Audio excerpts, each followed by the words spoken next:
And good Sunday morning, Steeler Nation. John Phillips here at the North Park Lounge, Richland, and the Hilltop Event Center. Steel City Sunday returning after last week. Sorry about that, folks. Sometimes the things just don't work out. But we are live for the next 4 hours, give or take. And we're going to bring you pregame coverage of a very important football game. Really just two important football games today, maybe three if you count the NFC. You got Carolina and, of course, Tampa Bay battled in a chase for the division championship over there in the NFC South. But, of course, all eyes on Cleveland and Pittsburgh. Good morning, Ethan is King on YouTube. We did miss you, too. We appreciate you folks checking in already. You can find us live on X, Facebook, and also on our YouTube channel at Steel City Sunday, all the social media sites. It was a little slow week for me on social media, but nonetheless, we are broadcasting live from North Park Lounge, Richland. They actually have us in a little side area over here, which is kind of nice. So we are on the air, and we'll be bringing you 4 hours of coverage. Got a big show for you today. Mike Ostie in the first hour with Mike mic'd up, and then, of course, Paul Zeiss at 10 a.m. with Todd Haley, the coach. We'll have them on in the 10 o'clock hour. Of course, Zig Fracassi, our NFL insider from SiriusXM's NFL Radio, is going to be joining us as well. Brendan Howe of PGH Sports Now and the Butler Eagle. He is in Cleveland at the game. We'll get him live from Cleveland to talk. We hope to have Philly Godfather for our Consigs Picks segment today. He's a longtime legendary professional gambler. The Philly Godfather, if you're a degenerate gambler, you've probably heard his name.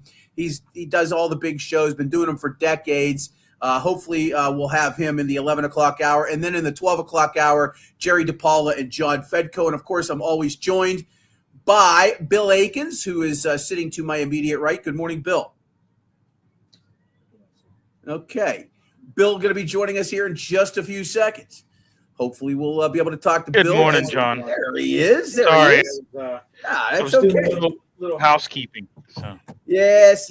Bill, of course, in addition to getting us on the air, also has to make sure that I maintain some sense of stability here because I'm always trying to do 10 different things at one time. Nonetheless, we have a big show in store for you. And yes, folks, the Steelers can make it real simple today. A victory at Cleveland, something they have not achieved since Ben Roethlisberger was here. If they can beat the Cleveland Browns today, they will win the AFC North, and next week they will be a meaningless game. A meaningless game against the Baltimore Ravens, which would be nice. I'm not going to sit here and tell you. I know some people on social media this week were like, if you're in the media, you should hope for a Steelers and Ravens game that's really important to watch. No, we don't want that. We want our veterans to have a week off. I want our guys to have a week off to get themselves prepared for what is probably going to be either Buffalo or Houston. A lot to be determined there still, okay? The division in the AFC South has not been won. And right now, the Houston Texans are the hottest team in football. Hottest team in football. They've won 8 games in a row. Defense is phenomenal. Their defense is just spectacular. They went to SoFi yesterday, and, man, was it the first play of the game or second play of the game? 75-yard touchdown, something like that. Long play, boom. Got another touchdown on their next possession right after that. And they held on and defeated the Chargers in a big game for wild card implications. Although right now, as of this morning, as I look at my little CBS Sports app, a little plug for them, right now the 5 seed is Buffalo, but the Texans have jumped ahead of the Chargers. They're in the 6th spot. Now, we'll see what happens with the Bills today. Right, there's definitely some shaking up that's still taking place, and there are teams most definitely playing for seeding right now, right? But we have to handle our own business, that being the Steelers, not we as in I'm part of the team, but us as fans and those of us that, are talking about the Steelers. The simple fact of the matter is that if they can go to Cleveland today and win, they will be AFC North champs. And then next week's game is relatively meaningless.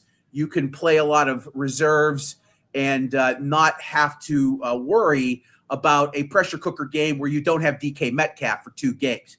Let's start with the DK Metcalf suspension. We're open in the first segment here. As I mentioned, our lineup, we really start kicking things off here in about 10 minutes when Mike Ostie joins us. But I'll bring Bill in here for this to kind of get situated. Obviously, the situation in last Sunday's game where DK Metcalf and this deranged lunatic season ticket holder, goats Metcalf into essentially grabbing him, confronting him, grabbing him, and then shoving him. And that's a no-no. We don't know what was said. There was implications of potential racial slurs. That clearly has, I think, been debunked. Bad all around for DK Metcalf. 2-game suspension could have potentially voided a $40-50 million contract. Yeah.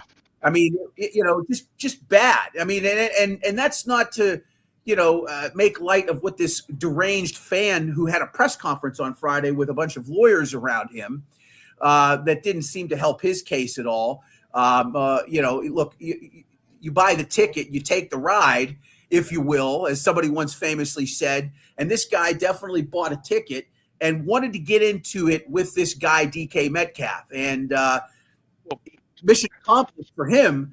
But, for Metcalf, obviously bad. But it's just a terrible situation all around. Good morning, Ethan. Thanks for the chiming in there, buddy. Yeah, I mean, hey, listen, if you're DK Metcalf, why do you even entertain that? Right? I mean, just don't even go over there. Right. I don't right. Well, there was a failure here all around. There was quite a bit of failure all around. I mean, obviously you got to start with Metcalf, right? Yeah. The players cannot touch fans. You can't do it. Right. It doesn't end well. It doesn't end well for the players at the end of the day. There's fines, there's suspensions, there's loss of money and revenue. You could void a contract. Now, a lot of the talk was that, oh my God, the Steelers can get out of this if they want to. Well, there's cap implications if the Steelers decide to part ways with Metcalf, and it's roughly $40 million in dead money over the next 2 seasons. They're not going to part ways with DK Metcalf. Did you hear that he had a jersey? He was holding a jersey, and I think they said that DK thought that he was wanting him to sign it, right? No, I did not hear that. Yeah, so that's what I had heard. I had heard that he initially had a jersey that he was holding up, and DK went over there thinking he wanted him to sign it, and then it just kind of went south from there. So that's a wild story. That's crazy. Yeah, Ethan said he heard that as well. Okay. Yeah. So I'm not saying that isn't the case. That's pretty wild to me. That may have actually be an actual real story. The bottom line is this: the NFL security failed, the Steelers security failed, DK Metcalf failed, and it's in those first 3 orders right there, right? Fans, where do we get the word fanatic from? From fans, right? So you have people that are going to go to games that are going to say things that that are going to be derogatory. Some are going to be really bad. In the rare cases these days, you don't really see it too much anymore where people are using racial epithets and slurs. But the fact of the matter is that fans are going to harass the opposing teams. It happens in sports, right? That's just the way it is. It's been like that for 130 years, right? It's been like that for a long time since we've been playing professional sports in America. Okay. So keep that in mind as Nick Avocado checks in via YouTube saying, I think DK has maturity issues, AB Pickens Claypool. Look, today's modern athlete is not like the ones 30, 40, 50 years ago. They've grown up on social media, right? They've grown up on social media, and there's a lot more bravado and a lot more branding, right? The branding part of it. I'm not saying DK Metcalf is like that, right? Like Juju Smith-Schuster. He was all about his Instagram. Like, remember when they first drafted him, he was all about Instagram and TikTok and just especially Instagram and branding himself. So that's what today's athlete is. They're very braggadocious. They celebrate everything. They celebrate first downs. They celebrate a 9-yard pickup. They celebrate a tackle, right? And it's I hate to say it, but it's NIL, name, image, and likeness has kind of created this whole thing, right? I mean, it's I don't know. It's more individuality than Well, team without effort. a doubt, 100%. And this is what the product of that is, right? Yeah, absolutely. No question about it. And keep in mind that in scenarios like this, it's always best for the athlete to just try to block it out, right? And they're pretty good at giving it to the fans too. Yeah. Shannon Sharpe was a legend. He was notorious for dishing it out to the fans, especially when he was getting the better of it, which was quite a bit of the time. Let's be honest. He does have a gold jacket, and he has a bust of himself in Canton, Ohio. This is Steel City Sunday. I'm John Phillips. We've got Bill Akins alongside this morning. We'll be awaiting Mike Oste here in just a little bit. We'll have mic'd up to begin our show this morning. And again, pretty simple scenario today. And I like our chances of closing this game out. And, of course, you should be betting on the Browns immediately when I say something like that. I said last week they had to go into Detroit and win this game. You want to stack wins at this time of year. It is a duty if you want to carry any kind of momentum into the playoffs, okay? So today would be the statement, right? They've really been playing playoff games for the last 3 weeks. Let's just be quite honest, right? The playoffs actually started in week 13 for the Steelers, right? It started in Baltimore, right? Then they had to come home, and then they got the Monday night game against a somewhat hot Miami Dolphins team that had won 4 straight and 5 of their last 6 and were trying to, work their way back into playoff contention, and they just boat raced them. And then last week, they played even for 30 minutes, and then in the second half, what happened? The running game took over. And we'll talk a little bit more about the running game as we get our guests in here. And the running game has really shaped up quite nicely. Kenny Gainwell has just been fantastic. Just easily, and I don't count Aaron Rodgers in this because he's at the end of his career. But Kenny Gainwell is by far, I know you're going to say, oh, what about DK Metcalf? Best free agent signing in the Omar Khan era. I think so. I agree. Best free agent signing in the Omar Khan era. I don't think DK was almost a no-brainer, but he was just a fantastic selection, right? And has worked out extremely well. Gainwell, next to Aaron Rodgers, might be the number 2 for MVP voting on this team. And that's not to take anything away from Jaylen Warren, who's had a decent season.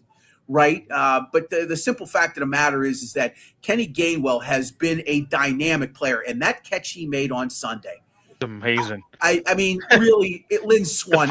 It defied all. Yeah. And again, keep in mind, the football has its own set of dynamics that it's dealing with being thrown. It's oblong and it's landing on this guy's hand. And it just didn't move. I watched the replay 3 or 4 times. The football literally landed in his hands like he had pillows for hands. Yep. Will Westcott checking in via Facebook. Respectfully, Myles Garrett gets the sack record today, but we get the victory, and Aaron shakes Shador's hand. I don't know why he wouldn't shake Shador's hand, but Sanders is a whole other story. We could talk about him a little bit later on. I'm not really concerned about Shador Sanders. Everybody in the media that wanted to ride his jock after that big win against a 2-win Raiders team certainly did so. Look at that, huh? Seek help, Karen. Seek help. My wife would advise that immediately. But thank you. I appreciate that. Just turning 56 a few weeks ago. I appreciate those sentiments. Okay. You're not here for me, Karen. Let's just be honest. You're here for my next guest, our first guest of the day. I'm so happy that he does our show each week because I have such a respect for Mike Oste, managing editor of West Virginia Sports Now, part of the Pittsburgh Sports Now family of websites, national writer for Yardbarker, heard on Sirius XM, and man about town. Good morning, Mike. How are you, sir?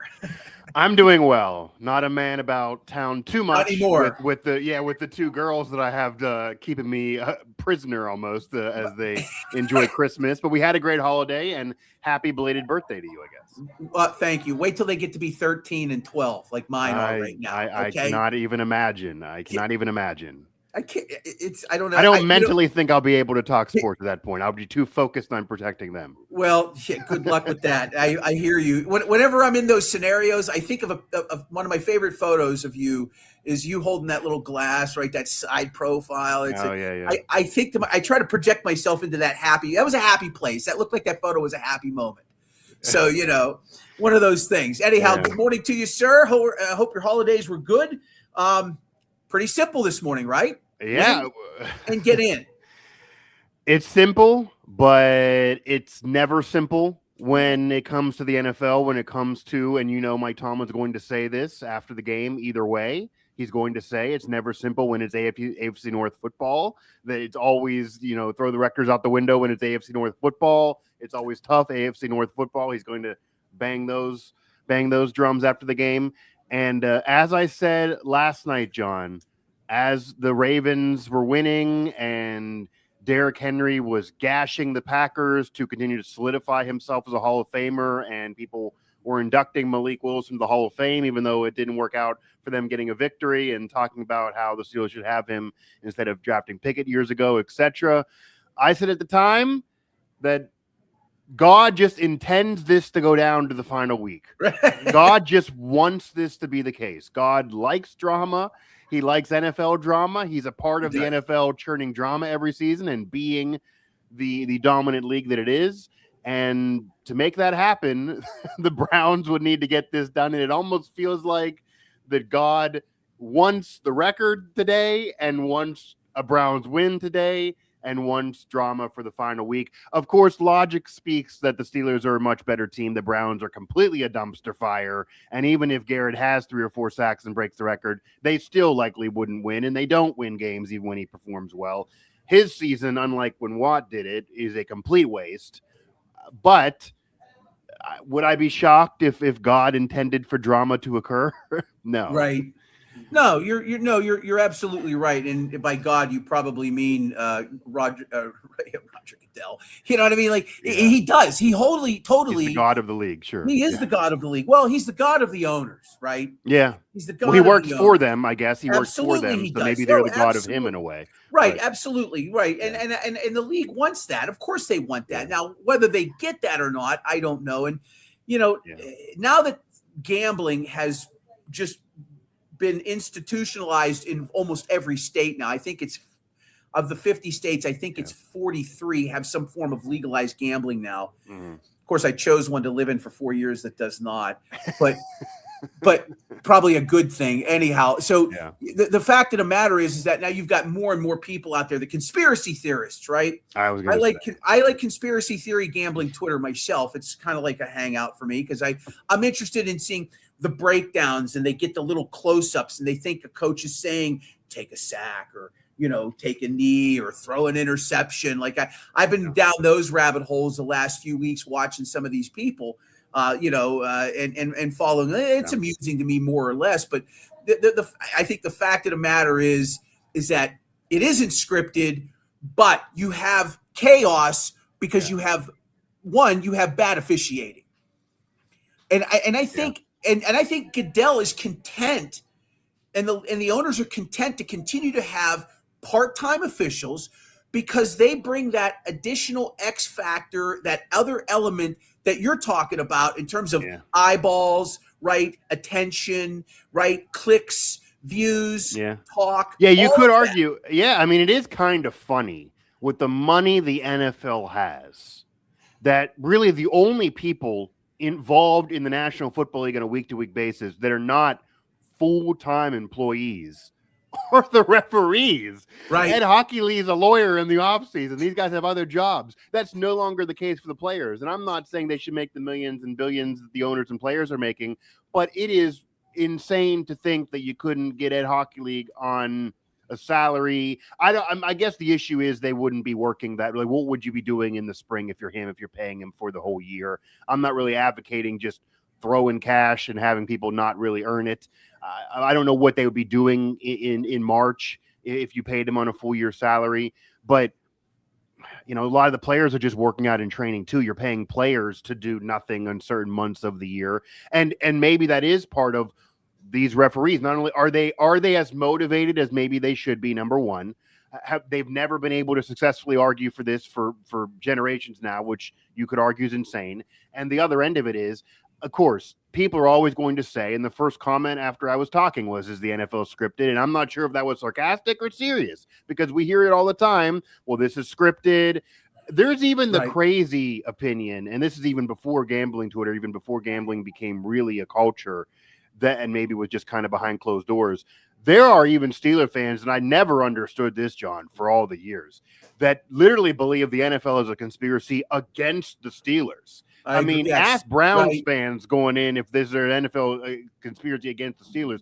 The NFL would love the Steelers to be in the Super Bowl every single season. They would love for them to have deeper playoff runs. They certainly do not hate the Steelers. And if they're picking a winner here out of the division, I'm sure they would prefer the Steelers over the Bengals, Browns, or even the Ravens to get in every year. There's more fans, there's more eyeballs.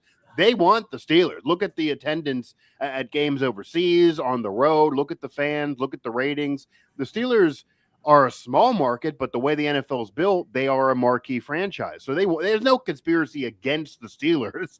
Right. But yes, they also don't hate the way this is all lined up. And really the way the league is lined up, which is unique to really any other league, there's so much parity. It warrants drama all the time. It's set up now to have drama all the time. And it is a league more so than any sport, and even more so than any other football league, more so than even college football, that as bad as the Browns are and as much better the Steelers are this year, anyone can truly beat anybody on any given Sunday. We see upsets all the time. All the time. That's why if you did a college football playoff thing where you put in, say, the Browns, like an equivalent of a G5, you'd get more of those upsets in a postseason than you would what you're getting in college football when you have lower level teams in. Because there's just the disparity in the talent levels there, and anyone can win any given Sunday as well. So, again, it wouldn't surprise me if the Browns win. If the Browns win, does that mean there's a conspiracy and the league has fixed the game? No, but it's set up that way, and I do think they don't mind it. So there's not a motivation to change it, even if, especially with gambling, even if people maybe are going to argue conspiracy, because obviously no one can win that court case. And there's ever going to be a time where someone's going to bet, lose the house, and then sue a casino or sue a gambling company and say the NFL game was fixed. You can't prove it. Right. So, I mean, it's not fixed, but they do like it this way. And someone even tweeted to me last night when I said that this just scripts up for the typical Tomlin game too, where it's not necessarily on him, but he'll have some timeouts that he'll mess up. The team's going to turn over the football a few times. You're going to see wild things occur. This could be where, I mean, really Garrett might get the record and then somehow cause a fumble, run it back. And we've seen crazier things. No, absolutely. And I've said this for years. I mean, this type of game is where his teams fail, right? They just, you know what I mean? They do. They look. I mean, I can think of games especially after recent weeks. They win those. They pull those games out, and then you're going to lead into losing this one. Games where they went to Oakland and lost. Games when they went to New York and lost. Games when they've gone to Cleveland and lost. Games when they went to Cincinnati and lost. Countless games. Right. Leave timeouts on the table. Right. I like my Facebook timeline from years. I go back and I look and I'm like, I get it. You know, you get the daily updates. And I looked yesterday. I was looking at a few, like, you know, he somewhere, some game, how many years ago he left 2 before halftime. You know what I mean? Like, why? You know what I mean? Like, it's all of these scenarios that continue to creep up, and it does keep people talking for sure. We'll see if that happens today. I like where Aaron Rodgers has his mindset. He's looked real sharp. I think these guys might be taking things a little bit differently, and it took that embarrassing loss at home to Buffalo to maybe kick things into a different gear for this club. Yeah, they've been, as much as the NFL maybe would love for this go down to the final week, and as much as they're not scripting it, but it almost feels that way. And God maybe intends this to drive drama. No one would be surprised if the Browns pull this out in a weird way. Again, the way these teams have been playing in recent weeks, the Steelers should win this game by multiple touchdowns. They have been playing well in recent weeks. They have that win over Miami, who's now faded, and maybe I did argue at the time they were overrated, but the Steelers won it convincingly. They have the win over Baltimore, even though there was controversy at the end. And then to really have the win that was the staple win, ruined the year for Detroit, despite everything going on with DK and the fan, the Steelers to win that game convincingly. And they're outside of what happened between a player and a fan, there's no controversy to that win. Everyone knows the Steelers won that game. So to have those victories under your belt now, to be playing the way you are in recent weeks, and yes, you could argue Aaron Rodgers, outside of, say, Josh Allen and maybe Herbert, has been playing the best football in recent weeks. Is that quarterback you have the most confidence in going into the AFC lineup of the postseason? And even with TJ Watt being out, which is a whole nother conversation for the day, maybe, in terms of did you overpay him because you're winning without him and you never won a playoff game with him? And obviously you want him back, but your best football has been without him, ironically. But winning without him, the defense has been playing better. The defense has been playing their best football. Rodgers has been playing his best football. Yeah. And they've been getting enough even from the ground. Rodgers hasn't been making the mistakes. DK Metcalf, who obviously won't be playing in this game, has also, even when he was in the second half of the Lions game, he is a presence, and his presence has really been felt, even if they haven't really had that second wide receiver emerge, and that's helped the offense click. And Arthur Smith's play calling has picked it up. No one's been criticizing him for almost a month now because this offense has picked it up a little bit. We'll see if DK Metcalf's absence for a full game now coming up later today impacts how this offense can move. But what we've seen in recent weeks, again, they should win this convincingly. They've been playing the best football of anybody in the division. They've been playing the best football of anybody really fighting for their lives. And it's all in front of them. And you'd rather play well now than play well earlier in the season, even though you didn't want to lose those games. So, again, it's on the board for them to get in. It's on the board for them to take advantage of a weak division this year. And it's on the board for them to finally win a playoff game for the first time since the 2016 season. Doesn't mean it's a guarantee to happen, but that's what should occur. But again, crazier things have happened, and you know immediately what the fans are going to say outside of this game is scripted and the NFL wants drama. If the Steelers lose this game and the offense does not click like it's been, they're then going to connect it to the DK Metcalf suspension and say that him not being out there is why we got this, and connect it all to that, because regardless of his numbers, him being there is an impact and a presence, and him not being there could really make this team easier to scheme, even though the Browns normally rely on Garrett, not the secondary. But Rodgers are going to need to have a quick release in this game, and there's going to be, fewer options that are going to be open, you'd imagine. We've got Mike Osti joining us. He's our Ricky Henderson leading off our show this morning here on Steel City Sunday. What a comparison. Hall of Fame. How about that, right? Yeah, Ricky was the best. He was the best. By the way, our show brought to us in part by Arch Masonry and Restoration, one of our great sponsors. They've been with us since the very beginning of the show. Arch Masonry and Restoration, hiring brick masons. I just got 2 of them hired to start this week, for crying out loud. I got a concrete finisher ready to start work after the first of the year. That's right. If you're in the building trades and you are somebody that's sitting on the sidelines right now, Arch is looking to talk to you. 412-564-5733, archmasonryinc.com. No experience, no problem. They have programs that will get your career jump-started. You can learn on the job, archmasonryinc.com. Mike Osti joining us, managing editor of West Virginia Sports Now, part of the Pittsburgh Sports Now family of websites, and, of course, national writer for Yardbarker. We've got, let's see here, we've got Mike Avocado saying, I want Rodgers back for one more season. I'd sign up for it, Mike.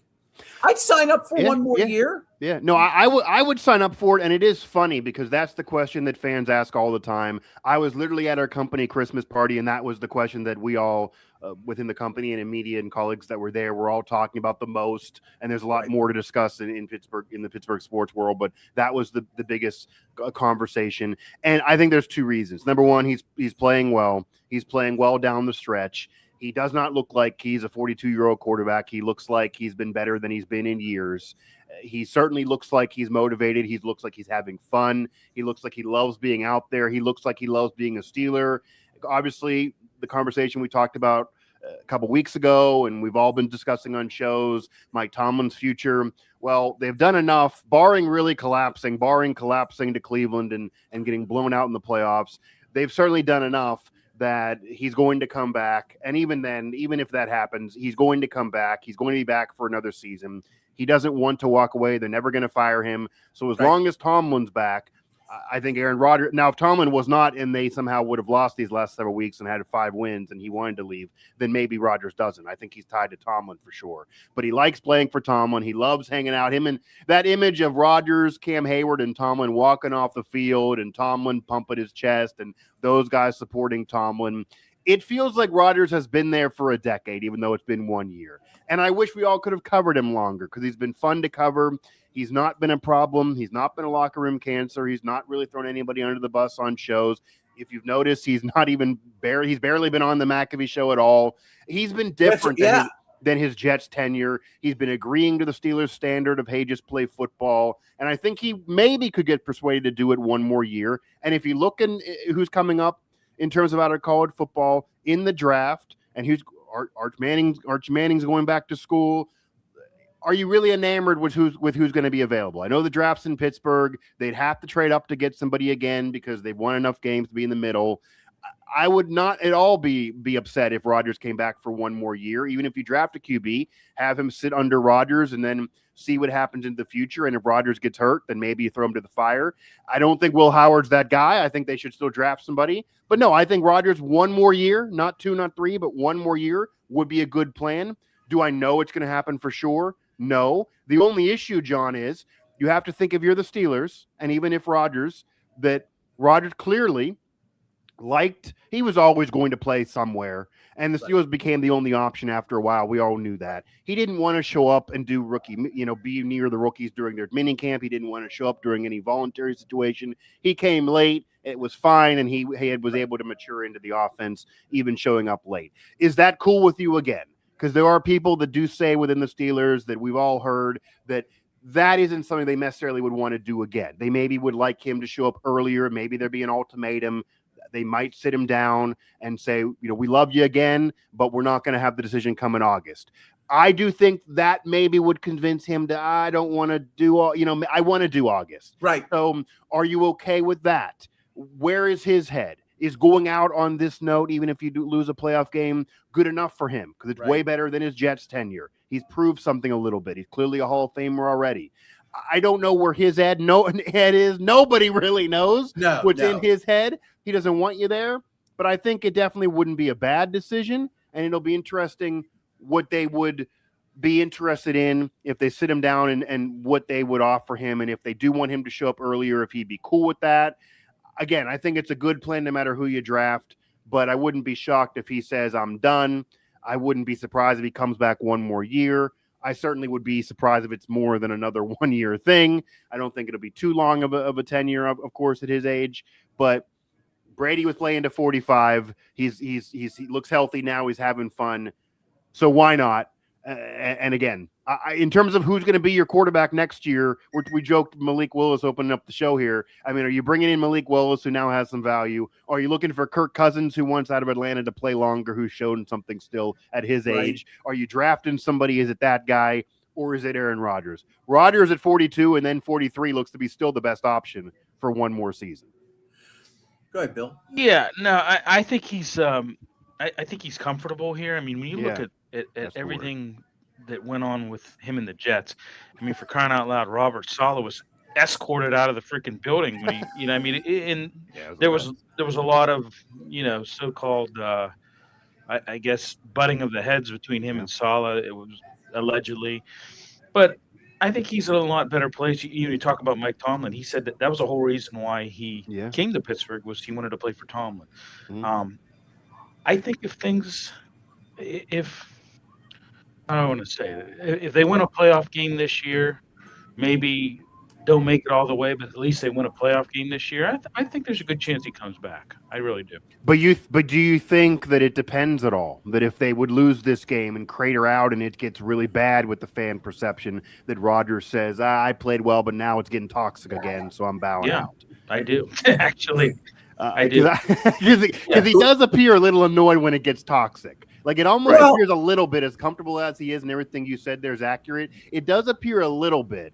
As much as he was aware of what went on in Pittsburgh for Mike McCarthy and others, it does sometimes appear that he's a little surprised when fans were chanting Tomlin. It almost comes off when he has those interviews of, man, it's weird this fan base hates this guy so much. It's weird that the fans are like this. Like it almost not, it almost feels like he's a little surprised a little bit, and that annoys him. Like it almost, if he could picture a perfect Pittsburgh scenario, that part, the fan base maybe some of the loud minority maybe or become majority with Tomlin's season this year, that would go away. So I don't know if he'd want to do that again if they would like lose out or get blown out in a playoff game, but they could win the division and still get blown out in a playoff game. I mean, they could line up there, they're playing the Texans, and that seems to be a horrible matchup to me. It's all of them are. Because they've lost to the Bills and the Chargers. You know what I mean? The Chargers are probably the best of the bunch, but maybe there's a matchup. But right now, the Chargers are sitting in the 7th spot. Yeah, right. No, Steelers are locked into the 4. It's either 4 or nothing.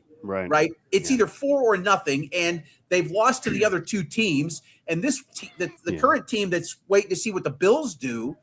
Right, they could possibly jump. I don't know what how that all works out just yet because. Buffalo has a game today. I think at 1:00. I think that Texans defense could send him into retirement. Eagles. Yeah. If the Texans sack him 4 or 5 times with still a weak offensive line, and they lose, and then the fans are chanting "Fire Tomlin," I think then Rodgers is like, I'm out. Yeah. Oh, absolutely. I mean, it's a very thin line. It's a very thin line. But I think in terms of the team, there's a chance that regardless of what happens, if you think of every other option they maybe would have. The Steelers maybe would sit him down and say, oh, we lost bad or we blew it, or even if they won and don't go anywhere else, we'd love to do one more year. I think in the Steelers' mind, kind of what even people have been saying and what I've been hearing, they already are getting kind of comfortable with the scenario, maybe convincing him for one more year. But a lot of it is what would he want to do? What is the reality of the situation? And in all reality, the fans, I'm sure, would get upset if they get blown out the next week. If they win a playoff game and that's all they do, that makes this year a tremendous success since they haven't done it in almost a decade. And that's a lot of vindication for Tomlin and Rodgers that would probably buy them, getting fans off their back for a minute. So, because remember, we also have to see how Rodgers plays in the playoffs. There's a narrative around him too. Despite being a Hall of Famer and all the MVPs and having a ring, his narrative around Packer fans was that he's a legend. He's maybe the best player in their franchise history, but also kind of like Favre, he would have playoff mistakes that even more so than Favre, who would have great games and then throw a pick at the end. Rodgers would just flat out play. Yeah, but I mean, Rodgers would do worse. He would flat out just play poorly the whole game against the Niners, who owned him. So if that ends up happening again, then the national conversation is going to be that he's a great all-time quarterback, maybe top 5, top 10 ever, but not an all-time playoff clutch player. And does that he probably really needs to play well in the playoffs and to get a win to get that off his back. His recent playoff games with Green Bay were rough. Not only they were bad for him. They were bad. Well. Yeah. I want to say a couple things here real quick. First off, the fans would not be as angry as they would if for not the last 8 seasons of horrific playoff football. Sure. Okay, let's just start right there, right? Yeah. It starts with the Jacksonville game, and it matriculates its way through to blowout losses to Buffalo, at home in the COVID year to Cleveland, obviously at the end of right, and then getting slaughtered last year in Baltimore. They did get a 7-0 lead into the second quarter against Kansas City, and then the Chiefs just wiped them out. And they played against the dynasty there. Okay, so that was maybe the lone competitive game. That's the problem with Tomlin, is that they haven't had. Look, this is season 19, and in the 18 previous, he's only won a playoff game in 4 seasons that he's gotten there. 4 of 9. Yeah, and then obviously the Super Bowl appearances, so that took him a lot of those playoff wins are in those years. Yeah, right. The vast majority of them were in the first 4 years when he was handed a Super Bowl roster. People don't want to talk about that. They don't want to. They ignore it or they conveniently shove it to the side. He had 12 starters from the 2005 Super Bowl winning team on his roster when they won in Super Bowl 43. These are just simple facts. He was hired from Minnesota after 1 year as a defensive coordinator. What did he do with that defense? He improved them by 17 yards a game They gave up 17 less yards a game. Yeah. They took him from 19 to 13. Okay, Yeah. he was a Rooney Rule hire. The old man hired him, Yeah. and he gave him a roster that he could win with. And to his credit, he did. He had Bruce Arians. He had Dick LeBeau. Right? He had a great setup. Yeah. I mean, and again, I talked to Russ Grimm about it because at the time, And Mike Grimm Tomlin as was well. Sorry, but I mean, Mike Tomlin was a surprise hire. Right. No one Absolutely. in Pittsburgh media or fans was predicting Mike Tomlin being hired at that point. I mean, I was a kid and more of a fan at the time, but he was a surprise hire. No one in Pittsburgh, probably casual fans, hadn't even heard of him before. Was it Dulac that said that he was getting the job? Somebody Grimm at the time. Right. Yeah. So what I'm saying, one of the Grimm, writers I know for sure. Grimm is to this day upset that he didn't get the job. I mean, but it was actually reported on that he was getting the job. Yeah, like people thought he was getting the job. Yeah, people thought he was getting the job again. And the Rooneys always have said, and the narrative is that Tomlin has even discussed on the Pivot and other shows with Ryan Clark, that he blew them away in the interview. And it just blew them out, blew their socks off in the interview. Right. But in all reality, regardless of what got him the job, they obviously weren't going to hire somebody they thought was going to lose, even if you can argue what got him in the door. Right. And they were able to win. And if you take rings away or success away from inheriting a roster, then you're not just doing it to Tomlin. You're certainly doing it to a lot of other coaches around pro sports that are in the Hall of Fame. I mean, Tomlin's overall resume with the Super Bowl title, with the other appearance, with all the winning seasons, even if it annoys fans, and the division titles and all the wins he's had and what he's even done for the league. And let's face it, also his success is arguably the greatest African-American coach in the history of the sport. And you could argue him over Dungy at this point based on resume. Dungy being in, for example, Cowher being in, other coaches with a similar resume being in. Tomlin, if he retired tomorrow, is going to walk into Canton as a Hall of Famer. There's no way to deny it. Oh, and first ballot. And he really does at this point, because Dungy's in and others are in. If you want to have a tougher Hall of Fame that's harder to get into, sure, I would be a fan of it. That's not the case. Based on the president has been set, he's going to get in. And I mean, you could even argue that maybe John Harbaugh deserves to be in for the other end of that spectrum here in this conversation. He is. Because it's similar. Two birds of a feather. Absolutely. Yeah, right. So he's going to get in. And I've argued before that I would have been fine with doing an Andy Reid thing in parting ways years ago, because I'm just kind of tired of the same old story. And any other franchise probably would have fired him, but they're never going to do that. But he's going to definitely get in. It doesn't mean that he's a perfect coach. It doesn't mean anything. The in-game decisions are maybe not what got him in the Hall of Fame. What gets him into the Hall of Fame, in addition to the roster that he inherited and then elevating it, which is part of it, is he is such a player's coach and so well liked. All of his past players, even the ones he had maybe poor history with, his past coaches, listen to what Todd Haley says on these shows and said on my shows. And obviously he had a rough parting of ways at the time. They just all sing Tomlin's praises. Tomlin is very well liked by people that he's worked with, and he's going to have a contingent in Canton whenever he's inducted that is going to pack the house. They're going to need multiple rows. It's going to be wild down there. So that is just part of it too. I mean, coaches that maybe are great X's and O's, but everyone hates them and no one wants to play for them, is tough to get players. So that's all part of the Tomlin story that we could talk about for hours. But it'll be interesting if they blow this, if it ends up being a poor season, if they don't win a playoff game, because this season is now going to be evaluated on, based on the start, based on all the injuries for the Ravens, Lamar Jackson being out, Derrick Henry being almost 40 years old and gashing the Packers, the Joe Burrow injury, the Browns are a mess. Right. If the Steelers do not win the division, it is a colossal failure.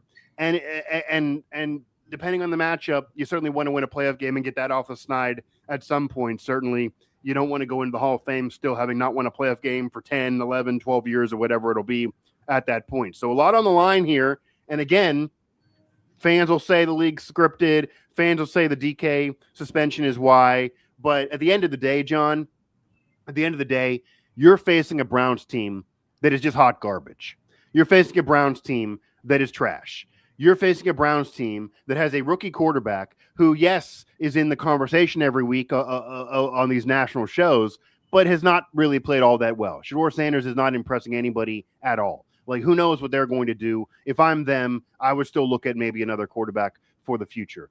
So they have a lot of problems. They might even have an offseason where Myles Garrett asks out, even though he just signed a big contract last offseason. So they're a mess down there in Cleveland. And if you lose to them and then you lose to the Ravens and you don't get in after you had a 4-game lead earlier in the season and you have fewer injuries, yeah, you have TJ Watt out, John, but no Steelers fan can win that argument with anybody else in the division. The Bengals didn't have Burrow half the year. The Browns have nobody in injuries. The Ravens haven't had Lamar Jackson most of the year. You can't use that excuse. So you got to get the win. I don't care if it's by 1 point on a game-winning field goal. You got to somehow win this game. And if you don't, then it looks really, really bad, and every criticism is valid. But again, the Browns are so bad that they still should win. This is all for them because Lamar Jackson may not play the rest of this season too. We're going to keep Mike for a few more minutes. Go ahead, Bill. Well, and the Browns want to play spoiler. Oh, right? yeah. Oh, yeah. I mean, this is they love that. They think they can too. I already got a text from a colleague today who actually is a Browns fan who also covers the Mountaineers. And he literally said, it's always tough games between the Browns and Steelers. We're going to do it today. And it is. That is true. It is. They have one since Ben retired. So that's and 5-1, I think, in their last 6 in Cleveland. I don't know whether this is true, but I looked it up. 4-6 in the last 10 games in Cleveland. Okay. Even going back to with Ben. Yeah. There's got to be a tie in there somewhere. Maybe it was prior to 2019. Okay. So they have not played well in Cleveland, right? Yeah. They have not played well. No question. You remember last year in the snow? I mean, yeah, right. Well, the Thursday night game, if I remember correct. I think it was a Thursday night game. They got beat by freaking Jameis Winston. I do recall. Yeah, 100%. At least you don't have the snow issue, I guess, for the Steelers. Even maybe they would like that, but they don't have. Jerome Bettis isn't walking through that door. So, and the fans you mentioned Bill too. The Cleveland Browns fans are out on the year. They're very upset as they are every year. They're very polarized in Shedeur Sanders. If you want to talk about toxic fans, they're toxic fans in Cleveland. However, and this happens every year, when they have the game where they can spoil the Steelers at the end of the season, they all come together, and it's going to be a rocking house there, even though the season means nothing. So it is their Super Bowl. They're going to act like like that. And then Myles Garrett, who's all upset, he's going to go into that game trying to do it. He's going to try to get 4 sacks, and it would be hard to imagine this man doesn't end up with the record. Would it need one full one, I believe, to have it in 2 games. He'd love to do it in this one, I'm sure. So, again, a lot of pressures on the Steelers' offensive line, which is really risky to put a lot of pressure on them, of course. A lot of pressures on the Steelers' ground game, which is really risky to put a lot of pressure on them. And a lot of pressure on the wide receiver depth without DK Metcalf being there to be able to have somebody else open up space. And the second early in this game, another receiver emerges and catches a couple passes, he's going to get double covered because there's not depth there. So, and if that happens without DK, maybe this is a game where the tight ends really emerge. Maybe this is a game where you use both tight ends and you see Freiermuth and Jonnu Smith, and maybe that's the type of scenario here. But again, this is not going to be easy at all. I mean, you don't want to face a rivalry game that would love to defeat you and ruin your year in a must-win scenario, which is what's going on. Couple quick comments off of YouTube real quick from Mike Avocado. How about, would you be interested in Malik Willis? Not, I don't know. Maybe. Well, I don't know. Yeah. Not really, but probably not. And I know we could have won the division last night, but I wasn't too confident in that because Malik Willis had the shoulder injury. He's still, you saw it. Yeah. I mean, he played well. 100%. Yeah. He was coming. They said he just had the flu this week. The flu game for him. They didn't win, but there was a Jordan flu game. Obviously Michael Parsons not there, but I was like, don't count on them. The Packers, if they had Parsons, I maybe could see them making a run. But with or without him this year, they've been very vulnerable. They lost to the friggin' Browns that we're talking about. Right. Nothing surprised me there. And on the Willis front, I'll just quickly say, a lot of this for me depends on what Rodgers' decision is. And this is why I do think they're going to tell Rodgers. I do believe they're going to tell Rodgers, hey, we probably would do one more year with you regardless of this finish of the season. I think they have seen enough they would do one more year, but I do think they're going to sit him down and say, you cannot wait till August to make the decision. You got to have that decision earlier. So if he gives them a decision of a green light, then maybe they just draft somebody and go with Rodgers. If he says no or I need to wait, I wouldn't be shocked if you see Malik Willis, but I think Willis will be the same story as Justin Fields was. It'll be very similar. I can guarantee you they've already started having this conversation with him. 100%. Number one. They might know the answer already. They may know already. I was just about ready to say they probably have some sort of framework, right? He and Tomlin. I'm just talking about him, Tomlin, and maybe Khan in this conversation, right? Like 100%. The three of them sitting down saying, hey, especially after the last 3 weeks. Okay? I would imagine, 100%. After the last 3 weeks, because going back to the loss against Buffalo, Rodgers was pretty critical, right? He was critical of Jonnu Smith. Yeah. He said that we did not practice well, right? I mean, he flirted with Jets Rodgers. He flirted a little bit with Jets Rodgers. Right. And to Rodgers' credit, and we've talked about a lot here in the last half hour. The fact of the matter is that he did not bring the circus that he had in New York 2 years ago, right? He has not been on the McAfee show. He's not talking about ayahuasca. He's not talking about whatever he had been doing. His vaccine opinions, correct. Right. All of right, exactly. He has not brought any of that here. It has been more so about the football than anything else. And look, from the first game, he was our best. He's been our best player. He's been our MVP. Without question. I even think of what you're saying after the Bills game, where he kind of maybe you could argue threw some players under the bus and blame them a little bit. I know fans were saying, "Oh, we're getting the old Rodgers again." I think secretly the leaders of the team, the Cam Haywards, the Mike Tomlins, even Khan and management, and even the Rooneys, they don't want to hear about the vaccine. They don't want to hear about him on McAfee. They don't want to hear about all the drama from the Jets or him being the GM of the team. But they probably like that presser. They probably secretly like, okay, we want you to be the leader of the football team. Accountability. What you're doing. He's holding people accountable. That was him being a leader of the football team. Right. And I have no problem with that. People have a problem with that. I agree with you. That people have a problem with accountability today. There's no accountability, right? I mean, look, leaders. I mean, look. Should you be doing it in a public forum? Maybe, maybe not. You can argue that, right, behind the scenes.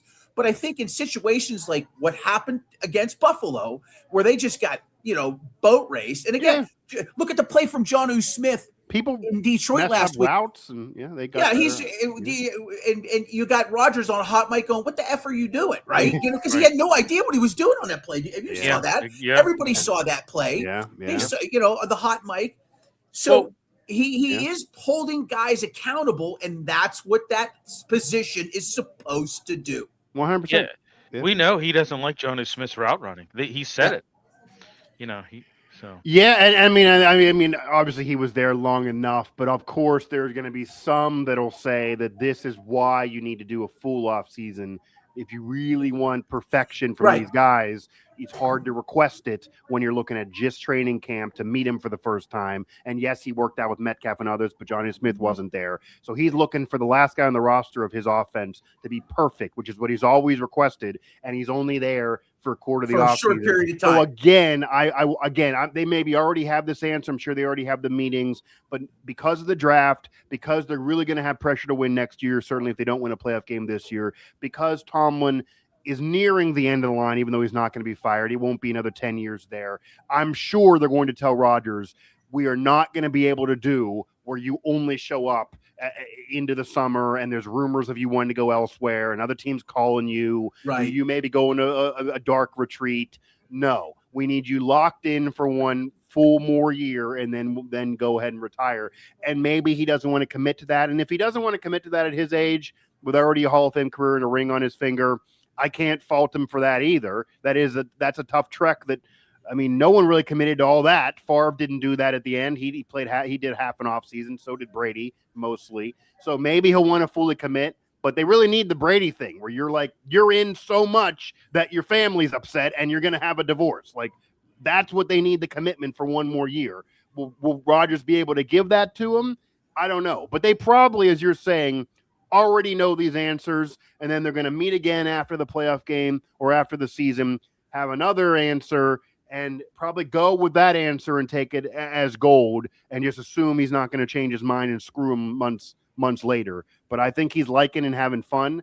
But, yeah, if it was still the rest of the year like the Buffalo game and they were losing all these games, I think then he would, peace out too. But we'll see what happens here these final weeks. But a lot of this is on how the rest of the team plays with him. He's going to need everyone to step up at his age, and it won't be easier, again, without DK Metcalf there. Forget his production. His presence is still a big deal, even when he wasn't catching passes. Yeah, huge deal. All right, we've kept you way longer than we probably should have. I appreciate you coming on board early and leading off, Ricky. I mean, I'm sorry, Mike. Anyhow, quick prediction. How does this game?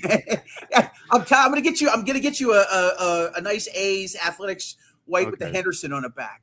Yeah. Well, I'll do Athletics Henderson, not Yankees Henderson. So no. Yeah. People maybe you'll get annoyed. You need to speak in the third person, though. I heard Ricky Henderson did that all the time. Yeah. Oh yeah, Ricky.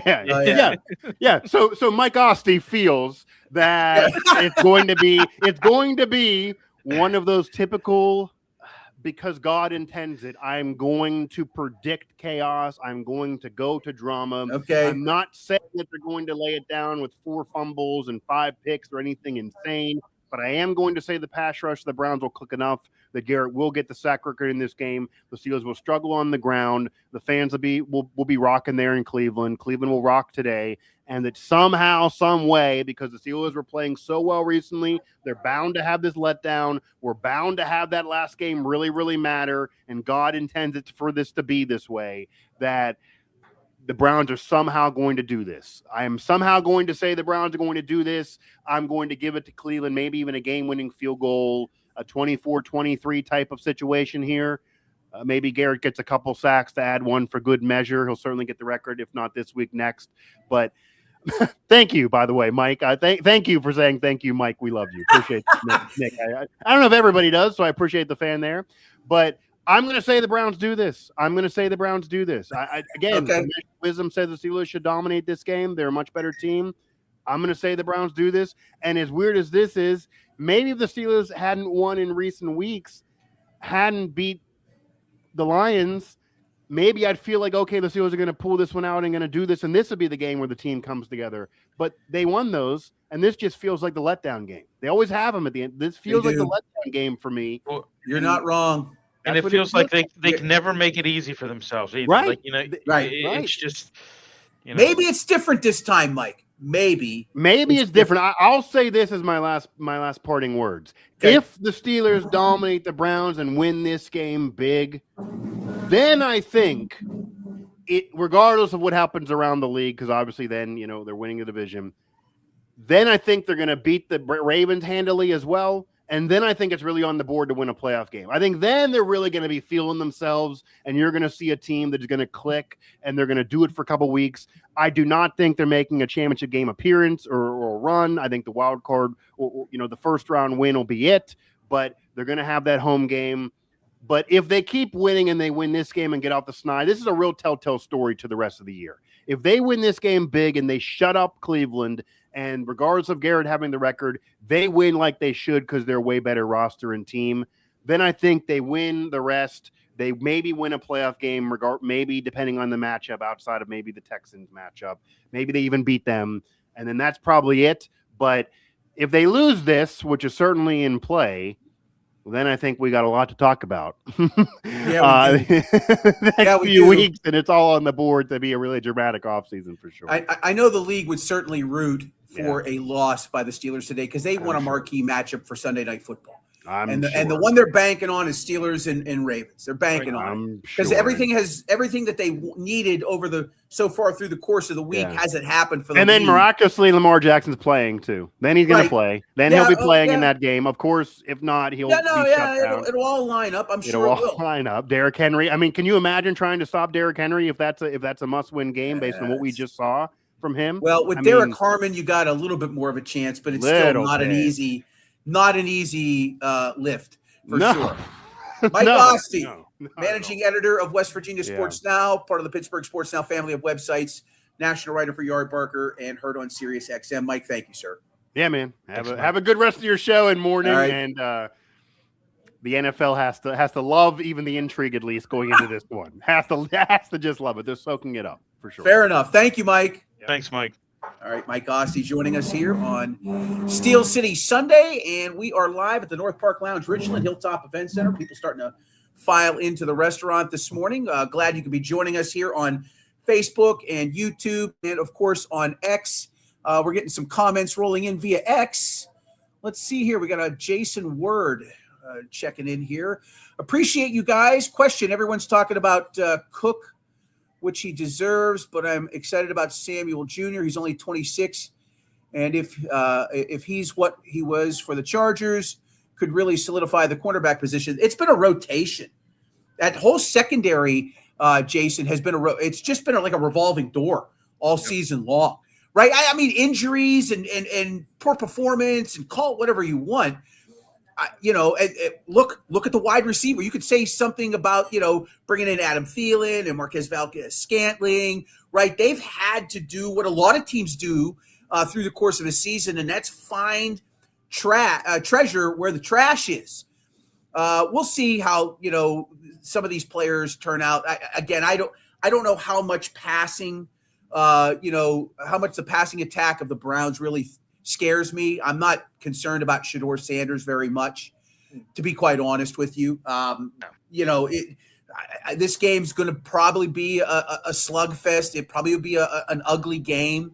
I don't expect Sanders to throw for more than 200 yards today, which wouldn't be bad for him. But, he's just, there's a reason why. And I don't care what people say. He was a 5th-round pick for a reason, okay? He didn't go in – people that thought he was going in the 1st round or even the 2nd round, and when he started dropping in the draft, I mean, he doesn't have the dynamic speed that the young quarterbacks have these days, right? He had a Heisman Trophy winner to throw to in college who made tremendous plays. I was not – He got sacked a ton in college. Yeah, and he got taken down quite a bit, absolutely. I think it was 48 times his last year at Colorado. Got another comment coming in here. I'm not sure where that's coming from, but it says so hopefully I addressed your question there. Best in-season signing. I don't know. I don't know. That's a good question. Best in-season signing coming in from one of our pages somewhere. I don't know where it was, but that's a good question. Maybe MVS? I don't know. I don't know if it's anybody in the secondary. That's a fair question. Yeah, I mean that's. I'd have to. I don't have a list of all of the off-season signings that they've had. Nobody stands out. Let's just put it to you that way. Yeah. Let me just say that right now. I mean, Thielen's been, he's been all right. He's only had a handful of catches. Stanley had the one touchdown. I mean, good question, but I don't know if anybody really stands out. But we appreciate. Duggar says Jason Ward. He says that's the best in-season signing. It's very possible. All right, we are Steel City Sunday live from the North Park Lounge, Richland Hilltop Event Center. I'm John Phillips alongside Bill Akins. We're waiting for Paul Zeiss to join us for his weekly stop. And, of course, Paul, busy man. And we're always excited to talk to Paul. It's nice to be able to work with these people that I have worked with in the past. And just kind of excited to just, continue on here with this show. We will not have a post game, by the way, today. I got to make the drive to Dayton, Ohio and back to take my sister-in-law back home. So no post game this week. But we will have shows on Monday and Tuesday live at 7 o'clock. Pittsburgh Sports Tonight. I do an hour a night now, 2 nights a week here on the channel. And happy to be able to talk sports again, a little bit of sports, not always, obviously Steelers heavy, but we get into some other topics as well. After the new year comes to be, I will start doing guests on Tuesdays. We'll probably just keep the hour up to myself on Mondays.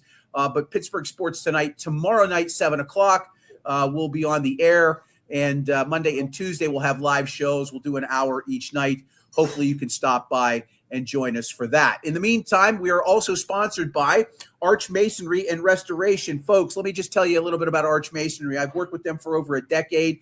They are hiring at this time of year. They are hiring concrete finishers. They are hiring brick masons. If you know somebody in the building trades that is not working and wants to work during the wintertime, they can call Arch Masonry at 412-564-5733 or visit their website at archmasonryinc.com. If you have no experience and you're looking to get into a building trades career, Arch can train you on the job. They have programs that will jumpstart a career for you. 412-564-5733 or visit archmasonryinc.com. As we await Paul Zeiss's arrival here in just a few minutes, John Phillips alongside Bill Akins. We are talking about the Steelers and Browns today. Nice little crowd of you already joining us here on our various platforms. social media sites. What's the plan for the offseason? Will you be covering free agency and the draft? Nick, I'm going to continue to do shows on Mondays and Tuesdays myself. Bill Akins has a show on Wednesdays called the Pittsburgh Sports Desk. He runs that at 8 o'clock on Wednesday nights. You can watch it right here on our X channel. You can also watch it on our YouTube channel and Facebook.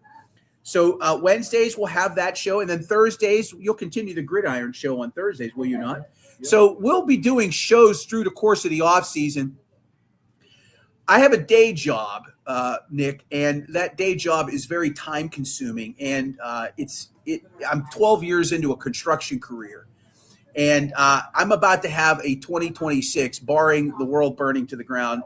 My company did $30 million this year. I'll probably do $30 million on my own if I don't do more. I might be able to put a 1 in front of that number. I have some big jobs that I'm just waiting to be told. I have one in January where it's in Texas. I'm going to hire 100 people to work for 6 months. It's like $20 million worth of work. So my day job is very time consuming. Now, with that said, we want to do a lot more. I want to expand the programming that we're doing. Now, what does that come to? You got to have money, advertising. So I got a plan in place, Nick. We're going to continue to do shows.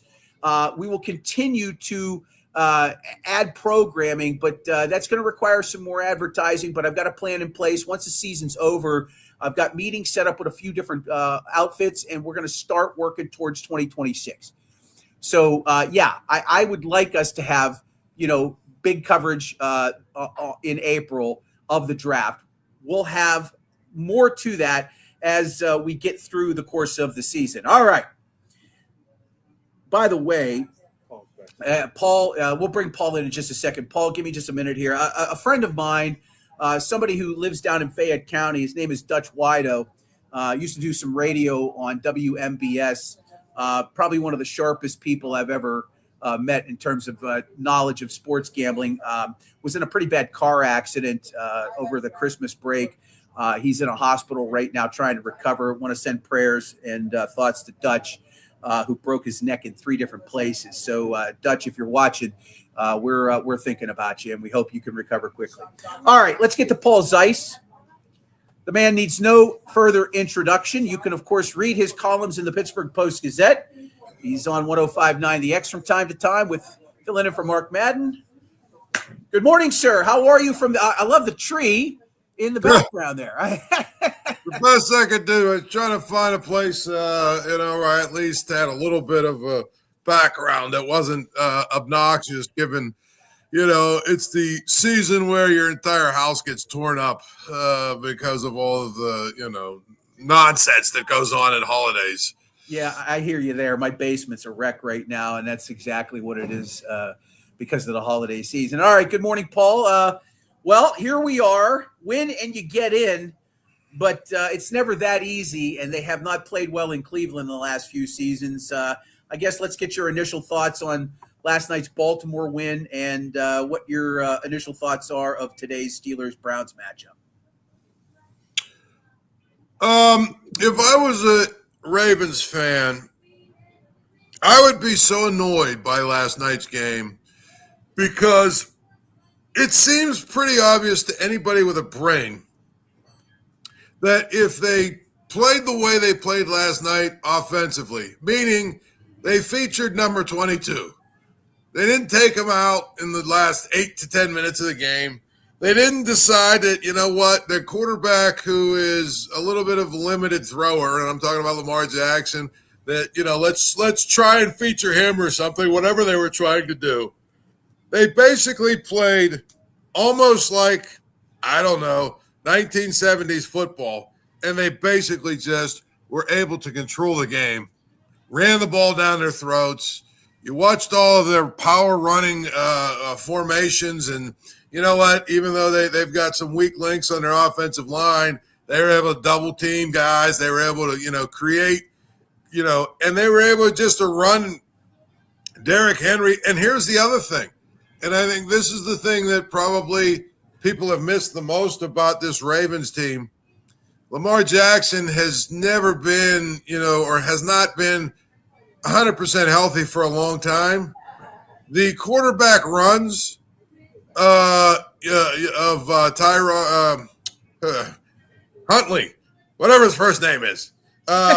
Snoop Huntley, isn't that what they call him? That's right. Yes, they do. The quarterback runs that he had, the plays he made with his legs, that offense has really severely missed. So if for some reason the Steelers were to lose today and next week meant something, if Lamar Jackson isn't 100% and can run and move and all the other stuff, I would play Huntley if I was the Ravens, because Lamar Jackson, what we found out this year, when he can't run around like a maniac, he's just really not that scary of a player. No, I mean, I think, well, yeah, you're right. I mean, if he's given some time, like any quarterback, he can certainly connect via the air. But if he's, if his wheels are not good, he is very one-dimensional, and it doesn't scare as many teams. You can definitely play a better game against him in those scenarios. And I agree with you. Playing Huntley is probably their best option. Obviously they've got to wait and see what happens today. As I said earlier with Mike, and I've kind of said this through the course of the week a few times, just in conversation with people, this is the type of game where Mike Tomlin, a Mike Tomlin team comes in maybe a little overconfident. They're obviously a 3.5-point favorite today. I don't know if the line has moved much at all. I really haven't checked the lines this morning just because we were a little busy getting set up in this alternative spot that we're in for the first time here at the restaurant. But this is the type of spot where Mike Tomlin teams fall. You're right. They stumble, turnovers, poor execution, fundamentally just not sound, and they lose a game of this nature. I want to say that I feel a little bit different given how they've rallied the past 3 weeks, but I'm curious as to how you feel.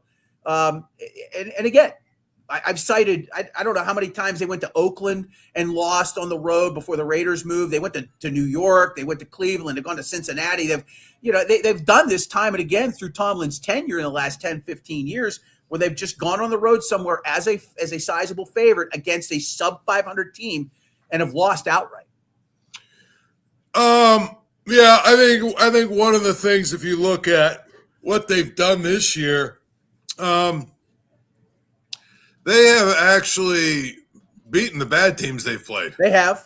Yep. They have. For the most part, I mean, if you think about it, they have a loss to the Bengals, but I mean, that was like Joe Flacco went crazy, and I think the Bengals are actually a reasonably good bad team, if that makes sense. Yeah. But if you think about it, John, they have 6 losses. They're actually 1-5 against playoff teams. Yes. So to me, they're beating the teams they're supposed to beat. I mean, for the most part. And here's the other thing I'll tell you.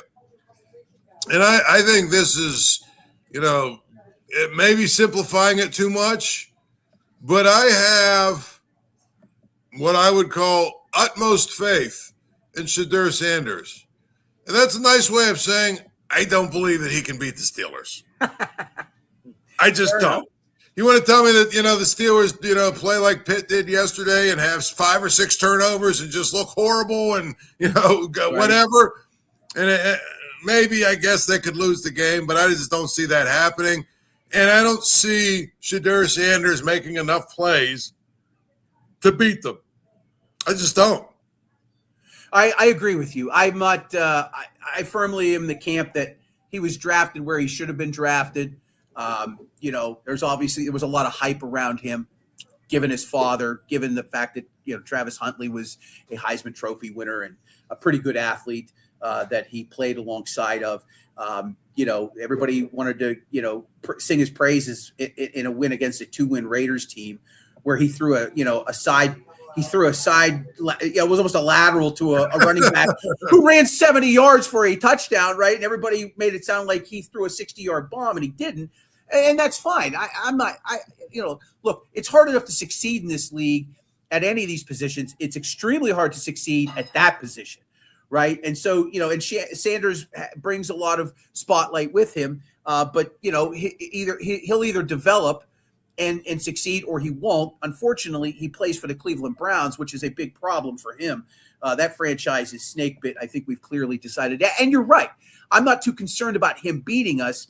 I'm concerned about, potential letdown, but I don't feel that way.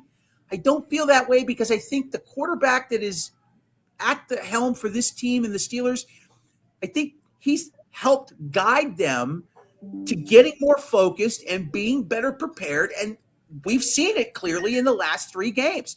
They have been very, very efficient on both sides of the football. They're not turning the ball over. They're forcing turnovers, and they're getting the kind of production they need at this time of year. Yeah, and I think the big thing with that is they've started to figure out a formula that works for them on offense. And again, defensively, I think they've, figured out a few little things too about how to maximize their best players and put their best players in positions to make plays. I just feel like they're playing a really good brand of football right now. I know there's all kinds of conspiracy theorists who believe that the NFL has this set up so they lose, so that next week the Ravens game matters. I mean, that you have to go deep into your conspiracy bag for that. I mean, because honestly, at the end of the day, if they were able to do that, then I think that we probably wouldn't have a playoffs without Patrick Mahomes, right? We probably wouldn't have a playoff without. There's a couple of other guys that are Joe Burrow. There's a couple other guys that aren't going to be in the playoffs. Why wouldn't they set it up for those guys too? So I just feel like, you can go deep into these conspiracies if you want, but I don't believe for 1 second in any of them, because I think that the bottom line is it's really hard. It'd be really hard to rig games like that where you can set up what you want. And quite frankly, if you think about it, John, they've done it. If there are a script, if there is a script and all that other good stuff, right? They did a really poor job of planning it, because if the Steelers win today, I mean, there are going to be 0 AFC games that mean anything next week. Right. And if I'm not mistaken, I think the Lions' loss might have eliminated them to the point. Let me look real quick to make sure I'm right here. Yeah, I mean, the only thing that's left to decide in the NFC is Tampa and Carolina. Yeah, that's right. And that can be decided today if Carolina wins and Tampa loses. Right. So my point is they've done a really poor job, because pretty much the only 2 games that really will matter in some ways.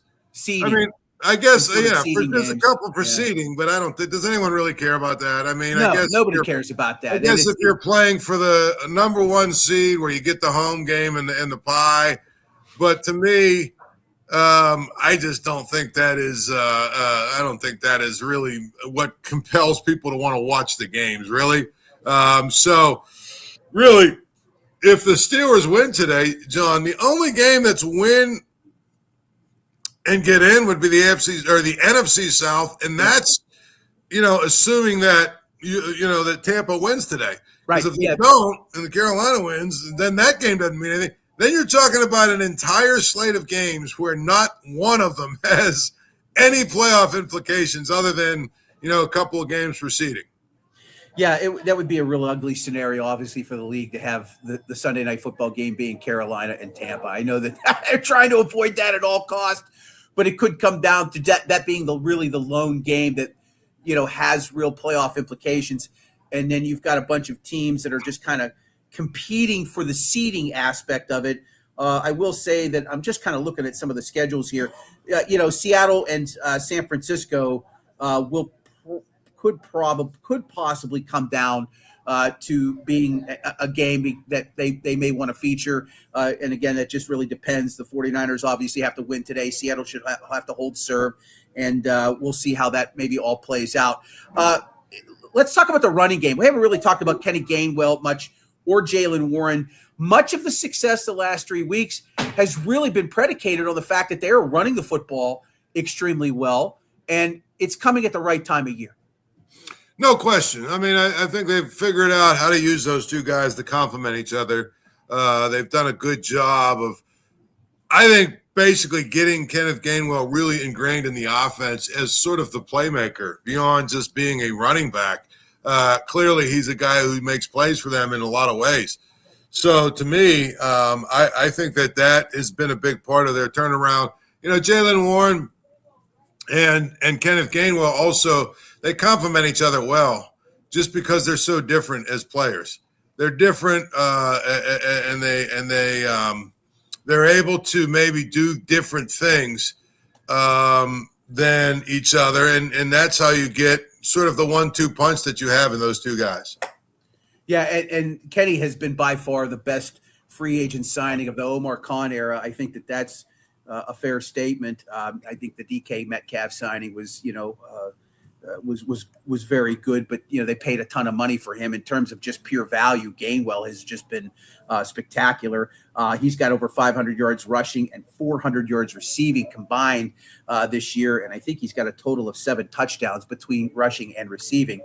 He's been fantastic. Been a lot better than I thought he would be. Yeah. One of those signings that or whatever, when they brought him here, was kind of like, yeah, okay. You know what I'm saying? Okay.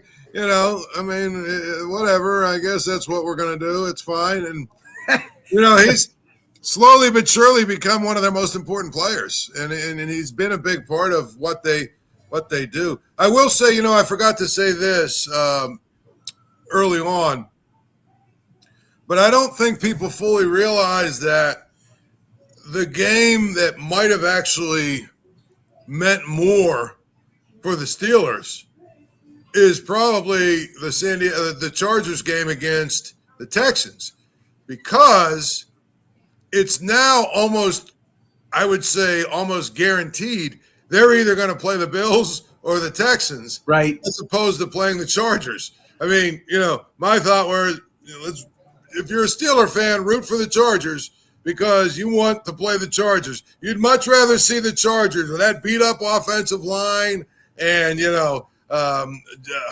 Justin Herbert, who's taken 6,000 hits, and a defense that's good but not great. You'd much rather see that team come here. I'll tell you what, I don't think they want. I think honestly it's wide open. Anybody can win. Hey, the Steelers can win. I honestly don't think the Steelers want any parts of that Houston defense. No. You don't want to see that team in the playoffs. And obviously, I think the Bills are a very flawed team, but they've got Superman at quarterback. And I don't care what anybody says, right? There is not a single player in this league who's better than that guy that plays quarterback for the Bills. And there's not a single more important player than that guy who plays for the Bills. And, he's the kind of guy, if you get him within 14 points in the fourth quarter, you know what? Watch out, because he's coming. And so those are the two teams I said the Steelers probably want to avoid. Not that they can't beat either, because I think they can, but I think they're much tougher games, really, than playing the Chargers would have been. So to me, that game actually probably meant more to the Steelers than the Ravens game, because all the Steelers have to do really is still just beat the Browns, and it doesn't matter what the Ravens did. Now you're talking about, okay, who's the opponent? Well, I mean, the opponent, I have to look. I guess, is there some scenario maybe where Houston could overtake Jacksonville maybe? Yes, there is. Absolutely there is. Or maybe Jacksonville, but if I'm not mistaken, Jacksonville plays, I know next week they've got, basically, I think they have the Titans next week, Jacksonville. So I don't anticipate them losing. And today they play at the Colts. I mean, Phil Rivers is, a fun story and all that other stuff, but the Colts are a team that's not in the playoffs, and they're a little bit beat up as well. So I'm just saying, I don't know that Jacksonville's going to lose enough for the Texans to overtake them. I don't disagree with you. Okay, we got Todd Haley backstage. We're going to bring him in, the head coach, former head coach of the Kansas City Chiefs, Steelers offensive coordinator, Browns and Arizona Cardinals as well. Coach Haley, good morning, sir. How are you? Good morning, guys. Good morning, Paul, John. You guys hear me all right? Oh yeah, absolutely, Coach. Absolutely. Happy holidays to you.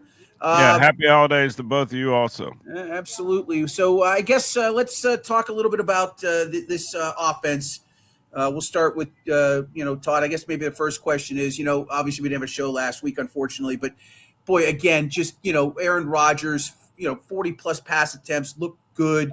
Kenny Gainwell with maybe one of the 5 best catches I've ever seen. I mean, and there's been some pretty good catches in the league over the years, over the decades.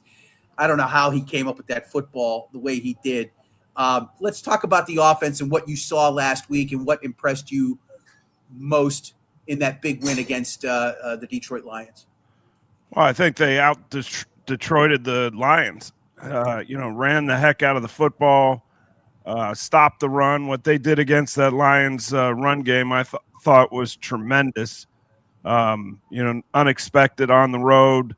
Without TJ Watt, just a lot of good things within that game, and then unfortunately you got to get the scene on the sideline with DK Metcalf.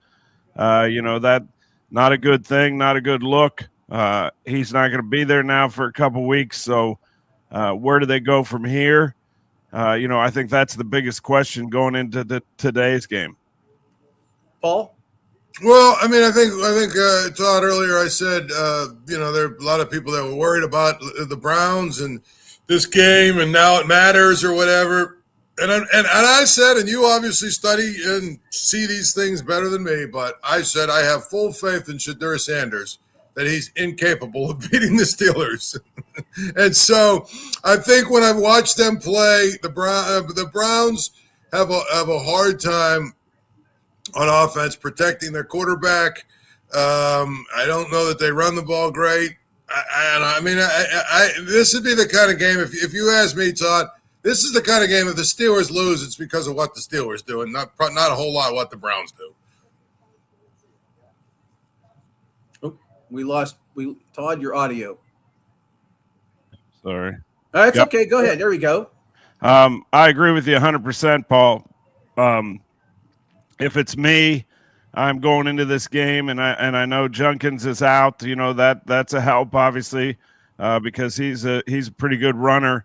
Doesn't mean they can't run the football, but I would at all cost stop the run, much like you did last week against the Lions, and it should be a little easier task, I would think, and make Shador try to beat you.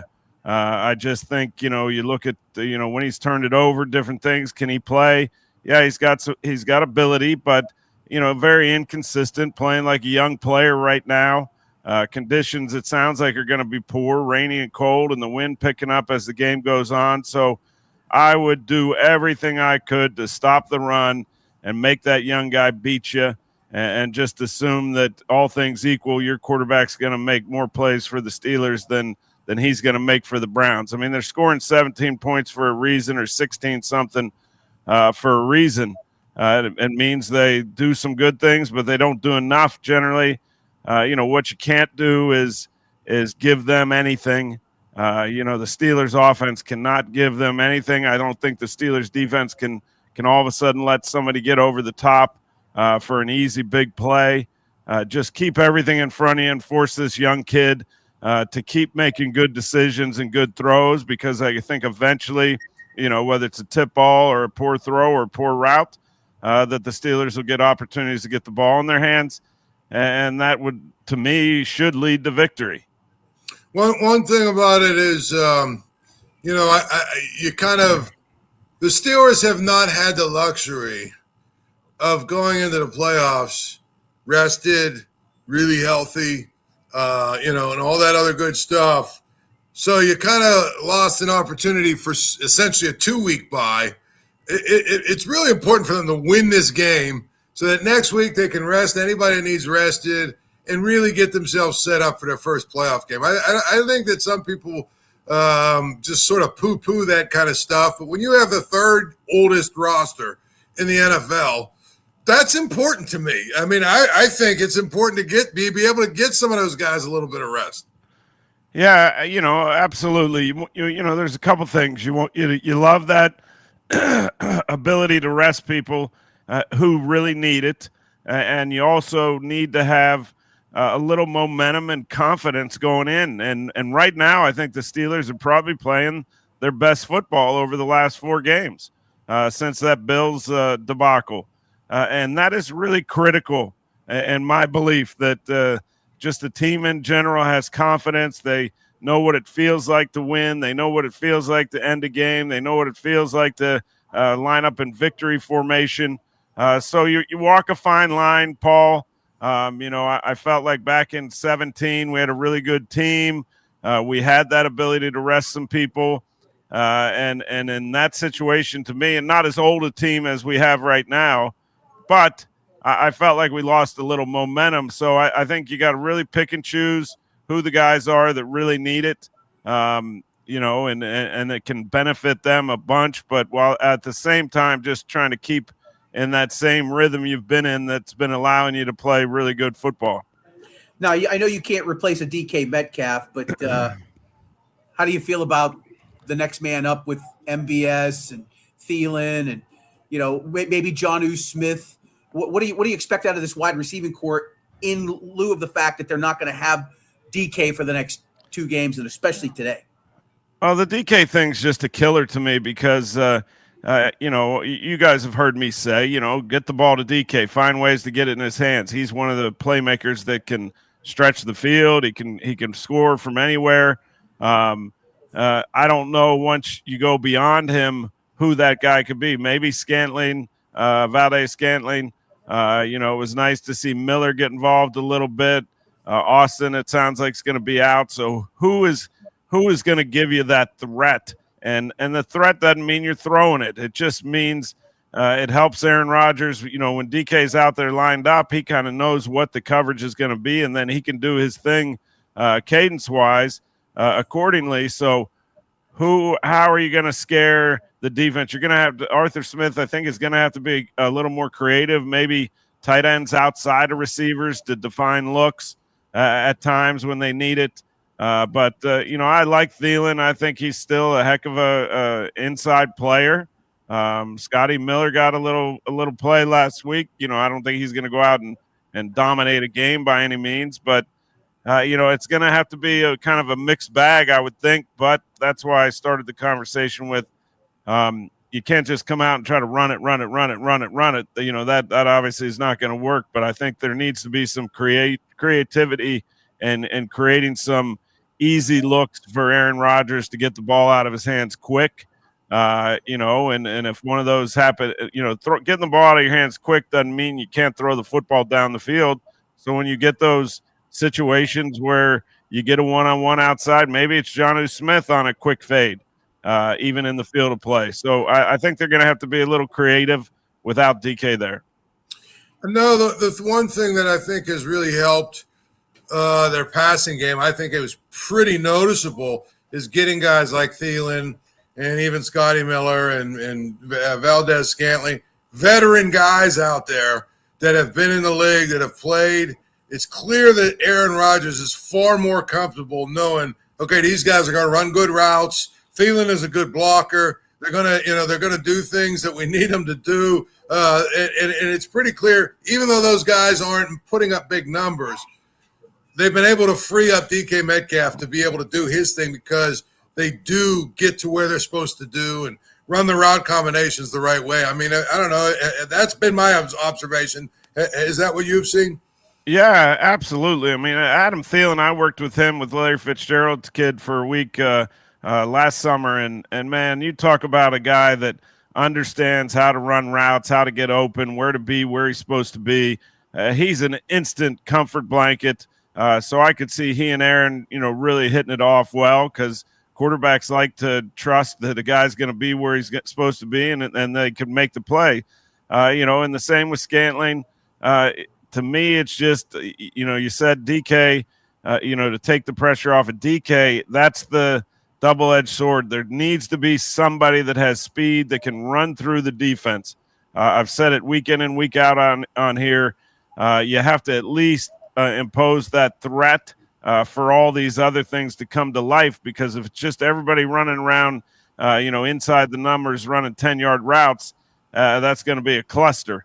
and then bad things can happen. So I still think it's imperative that they find a way to stretch the field. Is Thielen going to be that guy? Probably not. But maybe, like I said, Jonnu Smith on a linebacker, Jonnu Smith on an undersized safety.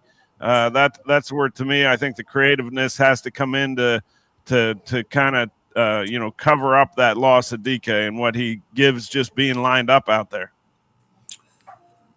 Well, I think one thing that we probably should bring up is the fact that they've got to be aware where Myles Garrett is all the time. Because he's a guy who's listen.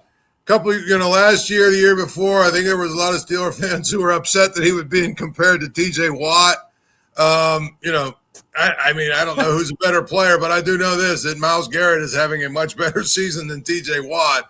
And it seems like he's been very active in every game. I've kind of caught the Browns a little bit, even if he's not getting a sack, which, he's getting 2-3 sacks seemingly every week. Even when he's not getting a sack, he's creating all kinds of headaches for the other team. He's the kind of guy that probably, we've got to see.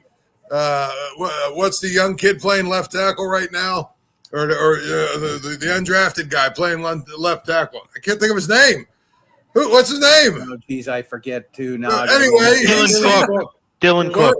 Dylan Cook. We're going to see whether or not this guy, he can play, right? Yeah, but he's going to need some help. I think this is you're right. Myles Garrett is a game wrecker. Who do I think's the better player? Who's the better pass rusher? Probably Myles. Better overall player, in my opinion, probably TJ. That could be an advantage for the Steelers, because when guys are strictly worried about getting sacks, the discipline can wane, and all of a sudden creases open up in the run game. So but you gotta vary the protection. You got to slide so he can overset. Sometimes you got to chip so he can underset. Sometimes guys got to play to the whistle, because Myles definitely does. It's going to be a full-time game, and you better know, full-time job, and you better know where he is at all times, because, they're moving him around. They're putting him in the middle linebacker spot at times and letting him rush. So it makes it much more difficult for the Steelers to dictate, how they're going to protect or get two guys on him at least. So I expect ball out quick, man. I'm just hoping that some of those balls out quick are going down the field a little bit, because, again, there's a go route and then there's a fade route. So a fade route can come out in 2 seconds. It's just a little shorter down the field throw, but just as effective. We've got Todd Haley joining us here on our pregame show, and Paul Zeiss at Steel City Sunday, brought to you in part by Arch Masonry and Restoration. Looking to hire concrete finishers, brick masons, and block masons? You can call them 412-564-5733 or visit archmasonryinc.com. Okay, we've talked a little bit about Shedeur Sanders. We've talked a little bit about Myles Garrett. I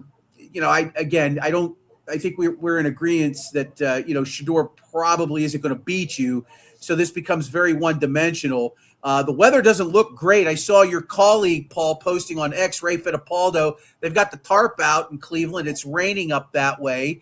If that continues, it's going to make the track a little slippy, as they like to say around these parts. So, now it comes down to who's going to maybe have the better running game. And as again, I'm just sitting here trying to assess all of this on the fly as things go here. With Derek Harmon playing as well as he has, and when he's healthy, he's clearly made a difference for us in terms of our run defense, where we're able to stop the run in a much more effective manner. And that was Jamari Gibbs, what do you have, 6 yards rushing last week? Something like that. Unbelievable. Yeah. I mean, Aaron Rodgers ran for more than they did. So yeah, exactly, Coach. That's exactly right. They're a different team when Derek Harmon's in there. He's going to obviously play today. How do the Browns beat the Steelers?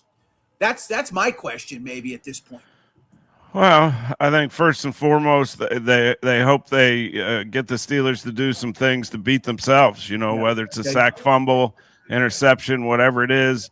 But this is one of those, I was well taught by the great Bill Parcells. We'd look at the weather all the way up till the night before the game.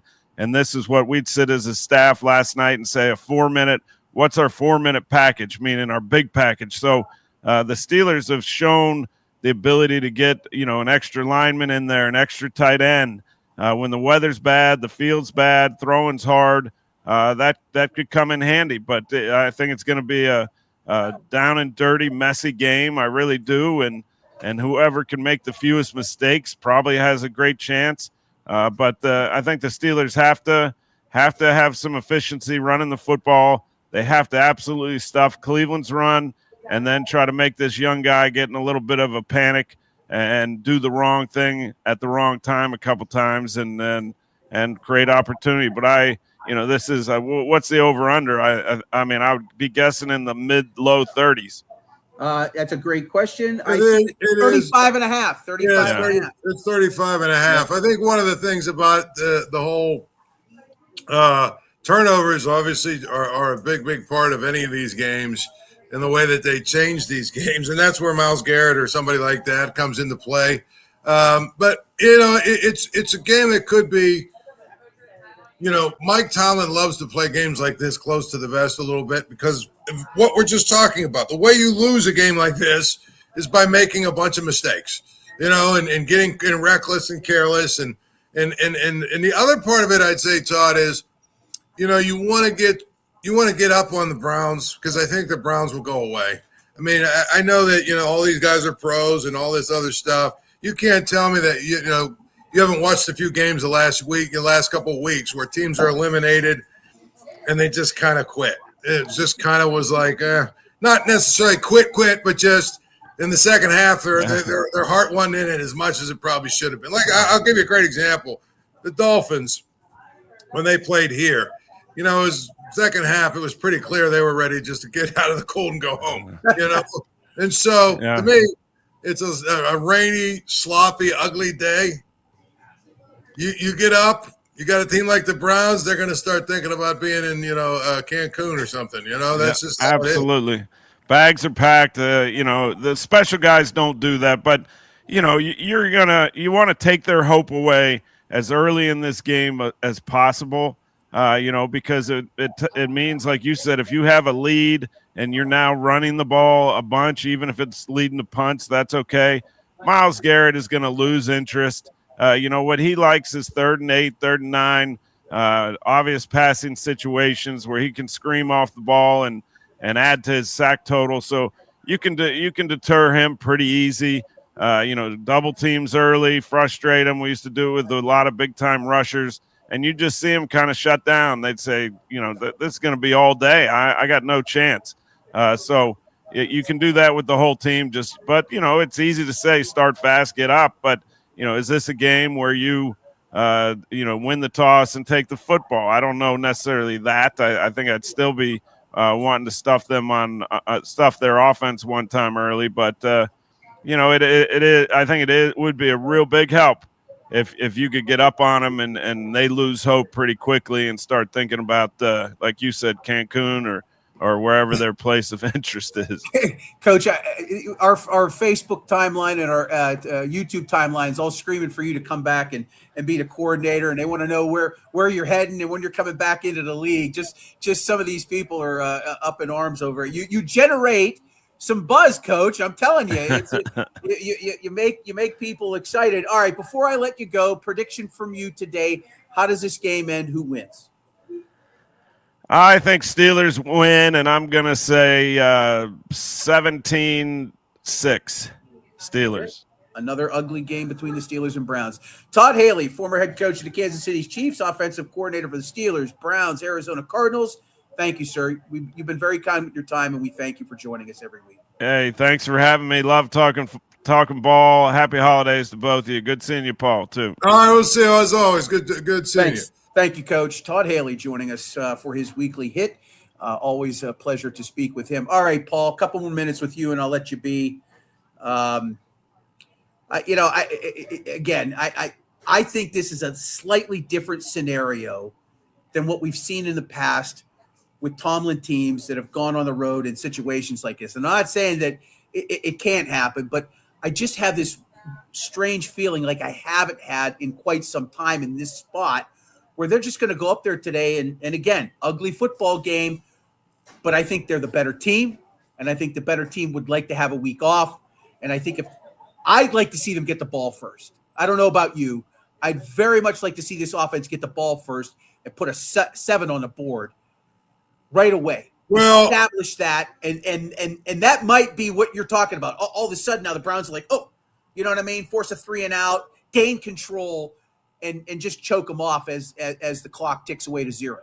Right. Well, I mean, I think that's the biggest thing to me. It's like you just don't want to give a team like this life, John. Right. You just don't want to give them the idea. Like I said, once the Steelers got up two scores or whatever it was on the Dolphins, you just kind of saw their demeanor changed, their willingness to stick their nose in there for those extra hard tackles and hard yards. Right. It all just kind of goes away, but they're all competitors.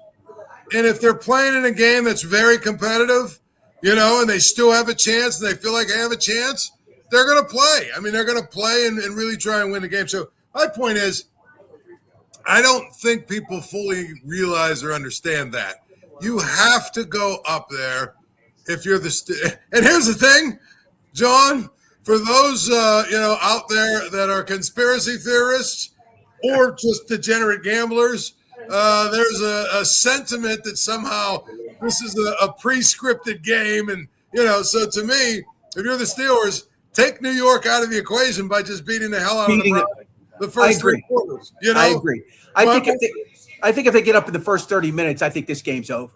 The funniest scenario would be if the Steelers had a situation like the Lions had at the end of last game, or like that touchdown that wasn't against the Ravens. Right. If, say, the Steelers are down 4 and 2 play, the last play or maybe one of the last plays of the game, or a 4th down play with like 40 seconds left, they throw it, and it's that play with Likely, you know what I'm talking about, where he catches the ball in the end zone. It's clearly a touchdown. I don't care what anybody says. Right. He takes 2 steps in the end zone, and then they basically wave it off, and the Steelers lose. That would make for a fun week for guys like me. But my point is, you look at it, you just don't want it to come down to that. Which, by the way, this is how dumb that row is. Did you happen to see the touchdown? I think it was Zay Flowers scored late in the game last night against the Ravens, where he catches it, takes 2 steps and sticks it out, and they knock it out of his hands, but the tip of the ball got across the goal line, so they called it a touchdown. Because that's the football move. Isn't that the football move? Well, right? I mean, I don't know what the football move is. Right, I don't either. Come on. I'm upset. That was obscene. That was obscene. Yeah, I missed that. Actually, what's funny is if that play is called correctly, and the Ravens win that game, we're talking about a completely different situation. Right. I agree, and I said this earlier with Mike Ostie. The league would be wise to go to full-time officials, but I don't think they want to, because I think they quite frankly enjoy the chaos of these types of scenarios, right? Because one official is going to call it, one set of officials with a group in New York watching a game, right? Now, they probably just had one crew in New York working. When they're, on a Sunday like this, they've got to have 8 or 9 crews working, right, to watch it. So when you have multiple games on a Sunday, you've got multiple crews working. And so therefore, you're going to get 8 or 9 different perspectives. Maybe 5 fall on one side and 4 fall on the other. And just depending on who's working what in the scenario like that, you're going to get a decision that that confuses fans. And I think they enjoy that because it keeps the fingers clicking, and it keeps the typing going, and it keeps the chatter and buzz going. And it feeds into the conspiracy stuff that we have kind of talked about. You want to pick 5 games against the spread or no? Yeah, absolutely. You know me. All right, of course. All right, usually Paul wins and I lose, but that's the way it goes sometimes. Seattle at Carolina. The Panthers are 7-point dogs at home. The Panthers are actually playing for something. I guess Seattle is technically too, but my point is I think that Seattle is a kind of a – they're a really good team, but they're a little bit wishy-washy sometimes. And so to me, you know what, 7 at home for a playoff team, I gotta go with Carolina. I think that they're going to cover. And you know what, John? If I had a couple of extra shekels and I was at the sports book, I might go Carolina money line. But you know what? This is a game. I'll take the 7 points. How about that? By the way, that's 265 on the money line for those I'll of you take that the don't 7 know. points. I'll take the 7 as well. I agree with you. I think Carolina has something to play for, as does Seattle. They're playing for number 1 seed. But again, if San Francisco holds out that game next Sunday, it becomes the marquee game. All right, staying in the division, Cincinnati is hosting Arizona. The Bengals are -7 at home. First of all, can you imagine? I'm assuming the weather's crappy in Cincinnati. Can you imagine paying money for a ticket to sit outside to watch that mess? Yeah. I don't even know right now who Arizona's quarterback is. Is Kyler Murray back, or has he been out? I know they've had about 2 or 3 different guys play quarterback for him. So, nevertheless, I think that the Bengals are the kings of playing really, really well when they're eliminated, and so you know what? I'll lay the 7. That's a big number in the NFL. I'll lay the 7 because I feel like Joe Burrow, you know, he's kind of irritated. He's not in the playoffs, and he's going to play at a high level. I like the Bengals probably to blow them out in this game. I want Arizona in the 7 in this one. I'm taking the points. And they over points. That's fair. That is definitely, if you're looking for a game to bet over, that seems to be the game. Yeah, Cincinnati at home has almost been a mortal lock in the overs this year. Jacoby Brissett is starting. Jacoby Brissett. I was looking for it. I couldn't find it. Another Another former Browns quarterback who's better than the current Browns quarterback. But go ahead. All right. Let's go to God, these games are so bad. Jacksonville, these games are so bad. Jacksonville at Indianapolis. I think the Colts have been eliminated from the playoffs. They have. They have been. So that's +5, the Colts. Do they have anything? Do they show up to try to thwart Jacksonville's chances of winning the AFC South today at home? +5. You know, as much as I love the Old Man Rivers story, last week was Phillip Rivers in a nutshell. Looked really good throwing the ball over the field, right? Yes, he did. A couple of touchdowns, all that other good stuff. Crunch time when they really need him, he throws an interception. And that is why he's the guy that had a zillion yards and always had great stats but never won anything. I think now that the bubble has burst, I think they'll probably go away quietly into the night. And I like Jacksonville minus the, 5.5 or whatever it is? 5. We got 5 according to BetMGM. 5. I like Jacksonville minus the 5. I agree with you on that one. All right, New Orleans is at Tennessee. Titans are +1.5 at home. Speaking of games that you've got to be out of your mind to go sit and watch. 75 and rainy in Nashville, 65 and rainy in Cincinnati, by the way. I mean, all I'll tell you is this. I know that Cam Ward played really well the other day or last week or whatever. I just have no faith in him.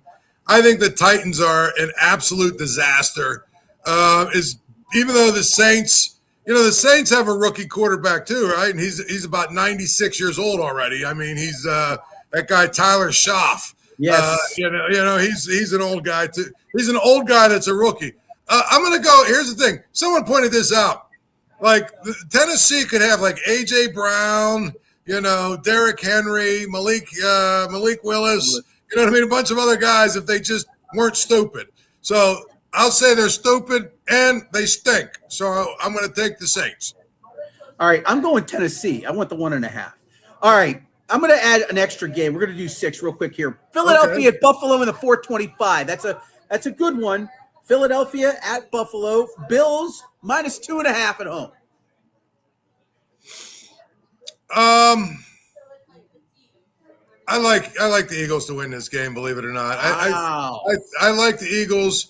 I'll take the 2.5 points. But if this is one of those games where that guy from wherever he is, Jacksonville, that's a handicapper that goes on TV and everything else, the wrong team is favored in this game.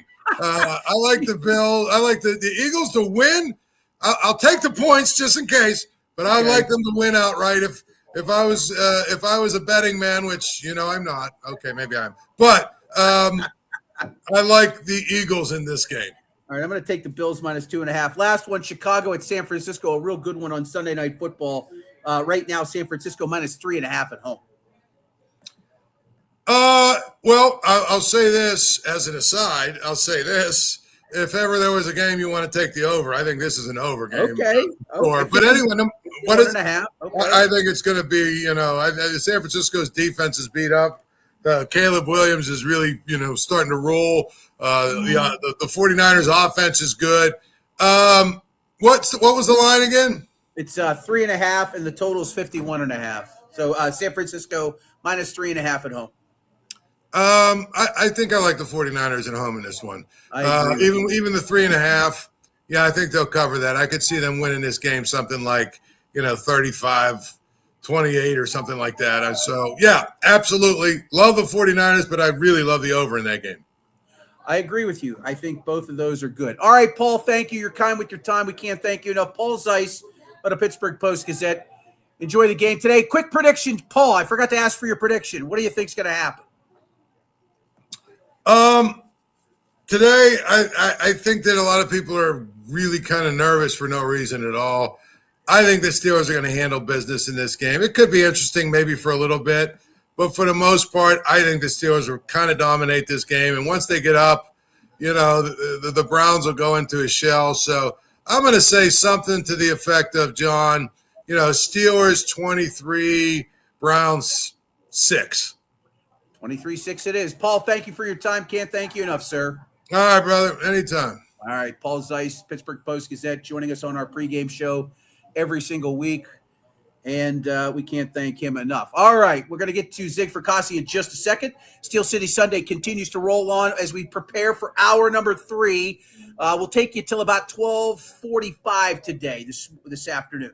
About 12:45 in the coverage here. And nonetheless, we're just hanging and banging here, folks. We come on here and we really try to provide the best coverage we can. I take great pride in making sure the guests are good, that you've got good commentary. We can't thank you enough for all of your comments on all the different social media platforms that are coming in. Good morning to who else? Who is in here?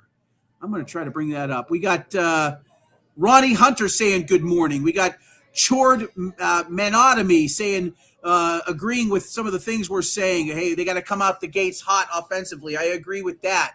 We got another one, Steelers Freak, saying the word is that the Steelers drop an L so that, what's this say? The nation has a week to drink Maalox. I'm not saying you're wrong that the league would love to see a Steelers loss, okay? Although, again, as I look at the schedule for next week, and we're going to bring Zig Fracassi on here in just a second. He's our NFL insider. He's been at Sirius XM's NFL radio for over 22 years. I had the great pleasure of working with Zig 30 years ago in Las Vegas, Nevada. The Bears, the Seahawks and 49ers are the last gasp for the league next week. And I'll ask Zig this year when we bring him on here in a second. Assuming those two teams win, they will meet next week with the division championship on the line, and they have already played once already this year. The 49ers had a victory over Seattle. So as long as each team holds serve, if the Steelers win today, we know what our Sunday Night Football matchup is going to be next week. It'll be Seattle and San Francisco, and the winner is going to get the NFC West championship. All right, let's bring Zig in here. Just, when it comes to when it comes to NFL knowledge, I don't know if I know anybody that has more on their brain than this man right here. Good morning, Zig. How are you today? How you feeling, my friend? Dude, I'm a lot better and just hanging and banging with the crew over. I love that line. That's it. That's a Hulk Hogan hanging and banging. That's a great '80s line from the immortal one. May he rest in peace.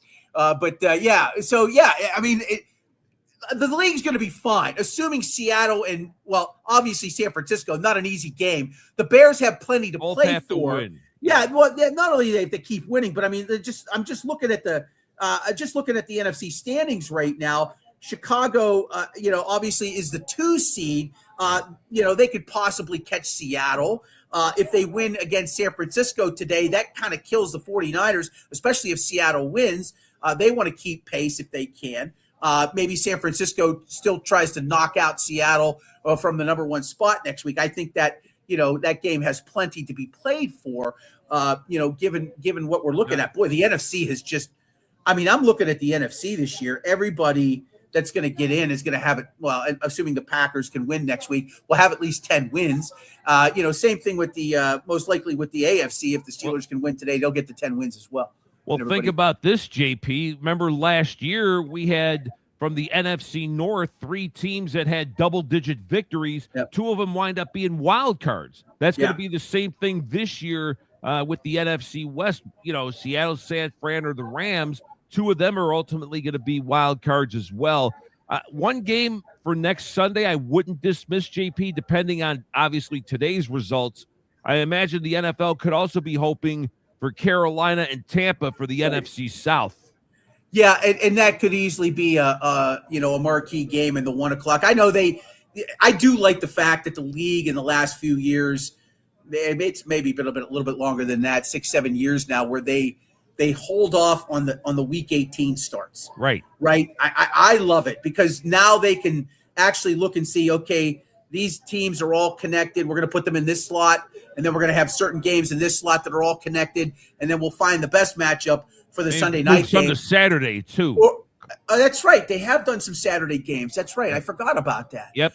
And that's good. I actually prefer that. I know there's been a lot of complaints, obviously. We'll talk about streaming more here in a moment. There's been some complaints about the streaming. I'll get your thoughts on that in a moment. But I really like and I'm not, look, we always people like to complain, and they certainly have plenty to complain about when it comes to the NFL and some of the decisions that they make. But I think they've gotten it right with this particular scenario as we get into the late season, especially the final week of trying to highlight the games that are most important and make them marquee matchups for people to enjoy. Well, absolutely. And I remember, you're not that much younger than I am. You remember when the schedule was made many years ago, you would hope like week 15, week 16, that the games that they preordained for Saturday would turn out. More often than not, they didn't seem to. So I think now with this flex scheduling arrangement with the National Football League, like it turned out yesterday, you wound up getting 2 fairly meaningful games there with Houston and the Chargers, also Baltimore and Green Bay. So I'm with you there. I think they're doing a hell of a job in terms of, keeping the interest. Now, if you're a season ticket holder, you're saying, damn, I got to, maybe allowed to go on a Saturday. That could be a little bit of an inconvenience. Or if it becomes a night game, that could be an inconvenience. But hey, unfortunately, that's what happens maybe when you're a season ticket holder. But I think for the casual public and even us in the media, we like that aspect of it. Zig, your fans are clamoring for more of you on the show here. We got a bunch of people saying nice things about you here. Is that Zig from Sirius XM? Absolutely, Gavin. It 100% is Zig Fracassi. Absolutely. Been in the broadcasting radio business for more than 35 years. I knew Marconi. So that's right. There you go. Yeah. So there you go. Rotary pots and learning to edit on reel-to-reel tapes. You did that, right? Yeah, I tell you, the first time I was in a radio studio I was a freshman in college. It was literally my first day on the campus at Edinburgh University, and they brought me into an editing booth to watch somebody, and he had a little razor. Yes. And he had the little piece of white tape, the clear tape. Right. And he was teaching me how to edit, and that's how I learned. That was my first. On the metal slide there, that's right? On the metal slide. That's exactly right. That's exactly how I right. learned. It was 1988. 1988 goes back all that time. That's right. We're a far cry from the digital age that we're in now. Right. You're right. Get So, that right. absolutely. I'm sure you're doing work in a production booth with that kind of stuff. So it is a complete change over the course of our careers for sure. All right, so let's talk Steelers and Browns today. I mean, the weather's going to be bad across most of the country. It looks like rain is pretty much everywhere right now, and so colder temperatures in the Cleveland area. Let's talk about Steelers and Browns real quick. This has ugly written all over it, unless the Steelers can get up early. And I think that has a lot to do with maybe Aaron Rodgers and the offense. I'd like to see them, if they can get the ball first, I think if they can score a touchdown quickly, I think that takes a lot of wind out of a 3-12 team that would like to derail the Steelers week off next week against Baltimore. They'd really like to beat them. But, for the Steelers to gain control quickly might put this team on ice by halftime and say, you know what, let's get our clubs ready for Cancun. There you go. Well, you got to wonder, though, it's going to be really interesting to see how, the young man Dylan Cook, I believe his name is, how he's going to be able to handle Myles Garrett. Yeah. So that's going to be, to me, a central point of this game.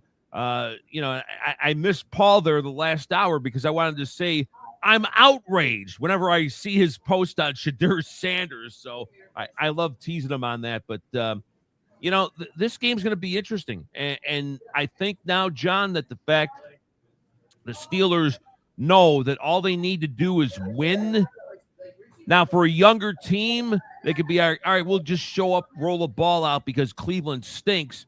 But because you've got a veteran in Aaron Rodgers, you've got that good leadership here, I'm sure it's being stressed. Ball security, let's worry about each down and the matter at hand that it is. Don't look too far ahead. I think that would portend well for a veteran team like Pittsburgh as opposed to a younger team that thinks, well, we'll just roll the ball out because it doesn't work that way. No, I don't disagree with you on that as well. Shadur Sanders, what have you seen from him so far? Anything that pops off the page for you? I mean, obviously we know the hype and all the things around him and his father and everything they did at Jackson State and then obviously Colorado. But you know what? From what I've seen, John, I mean, the guy, he's got some size. He's got a nice enough arm. Seems like he has a decent enough touch. I'm not saying he's going to be the next great quarterback for the Cleveland Browns, which they haven't had, it seems like, forever. But I've seen some opportunity for him to be a decent enough quarterback, a guy I think who could enter next year as the potential starter with the Cleveland Browns. Yeah, well, he's certainly going to get the next two games to showcase what he can do. Right. And again, I think we've maintained all along, and I mean, I've certainly had this stance for a long time. Look, the position itself is the most demanding. It has the highest, pay. It's got all the spotlight. Yeah, the most attention for sure. And so giving quarterbacks, especially young quarterbacks, some time to develop is critical because it's very much a crapshoot when you're drafting these days. I mean, if you look at the last couple of drafts, okay, as I'm looking at things, is there anybody that really stands out? I mean, Drake May has developed fairly well. Caleb Williams is coming into his second year and has certainly matured. Jordan Love's a veteran at this point in time, but over the last couple of seasons, those are a couple of names, but there's probably another 12 or 14 that got drafted in the first round or two. Did you want to pop in and say something? I said Bo Nix. Okay, Bo Nix, thank you. Yeah, there you go. So, there's been a couple of guys. Yeah, so absolutely. So you've had a few that are, having good second or third seasons, but then you've got a bunch of others that have struggled. It's just a position that demands probably more of it than any other position in football for sure. Well, and you got to look at it too. You've got a couple of scenarios like Sam Darnold, who's bounced around different teams. Now it seems like he's found his niche in Seattle. Even though Baker had performed largely pretty well in Tampa, I've seen tendencies of him kind of reverting back to the Browns version, and that's not good because the Bucs, obviously have lost 3 in a row in 6 of the last 7. But you also have these scenarios where you got guys that are maybe, succeeding now with some other teams. Like we saw last night, Stu Huntley performing well for the Baltimore Ravens. I got to think that He may have a chance, John, to start somewhere next year. And obviously, Malik Willis, here's a guy who was a third-round pick of the Titans. They moved on from him, goes to Green Bay, goes into a productive system, and when called upon, played a hell of a game last night. Actually was pretty good in the game before when Love went down. So he may wind up getting another opportunity around the NFL. So it's really, I think Kevin O'Connell, the Vikings coach, said it very well. Organizations fail quarterbacks more often than quarterbacks fail organizations. I agree. So, right? I agree. Kenny Pickett's a prime example of that. Yeah.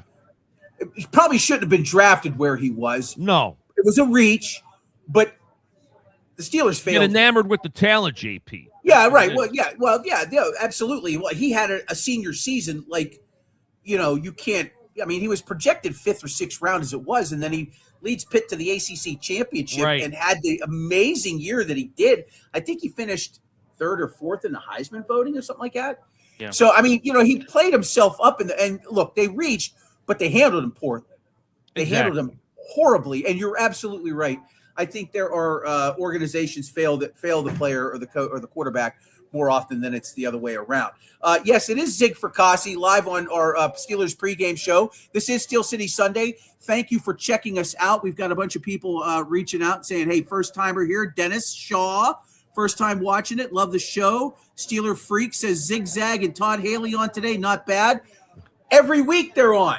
Every time we broadcast live before a Steelers game, we've got the coach and Zig. And Zig actually got us Todd Haley. I was out with him this morning, the scoundrel, the Pulp Fiction star. So, you guys did a show this morning. Yeah, right after the Ravens-Packers game. Oh, the late night. That's right. I did see you tweeting about that last night. Yeah. That's right. I absolutely did see you. And just in case for those of you first-timers checking out why Zig's on the show, Zig and I worked together many, many years ago in Las Vegas, Nevada at a sports fan network. Radio, That's man. Right, Sports Fan with Pete Rose himself. Yep. And a bunch of others. Chuck. Great. The JT the Brick. I'm hoping Brick can come on. If we get a playoff game, I'm hoping we can get Brick on for the playoff game. Maybe we can get you two. I'm bigger than Al Davis. I'm bigger than the Raiders. I love JT. No, he's fantastic. Without question, he's great. Go ahead, Bill. You got something to say. No, I was just going to tell Zig, you were talking about Shedeur Sanders. Hey, how you doing, Zig? Good, buddy. He's tough.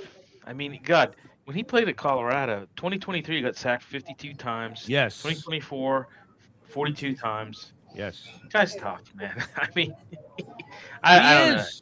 Yeah. He has decent arm strength. I think he's a young quarterback. I think he's still trying to come into his own and reading defenses. I think maybe he needs to improve a little bit better, but I don't know. I just, like I said, he's tough. He's tough. See what he can do today, but I know some of the other guests we had, like Paul Zeiss, and don't have too much confidence in him today and what he can do. So no, but you know what? I think this is going to be one of those games, Bill, where he tries to make a statement here if he plays well enough that, you know what, even though Deshaun Watson's going to be on the roster with that ridiculously high cap number that he has, in all likelihood, he's not going to be the starter. They would probably hope Gabriel might be because they drafted him higher, but I think in the end, with all the intangibles that this kid Shedeur has, maybe he does enter training camp next year as the top choice for the Cleveland Browns. Yeah. Fair enough. Yeah. All right, Zig Fracassi joining us here on our Steel City Sunday show. We are live from the North Park Lounge, Richland, and the Hilltop Event Center. We're also brought to you in part by Arch Masonry and Restoration, hiring bricklayers, concrete finishers.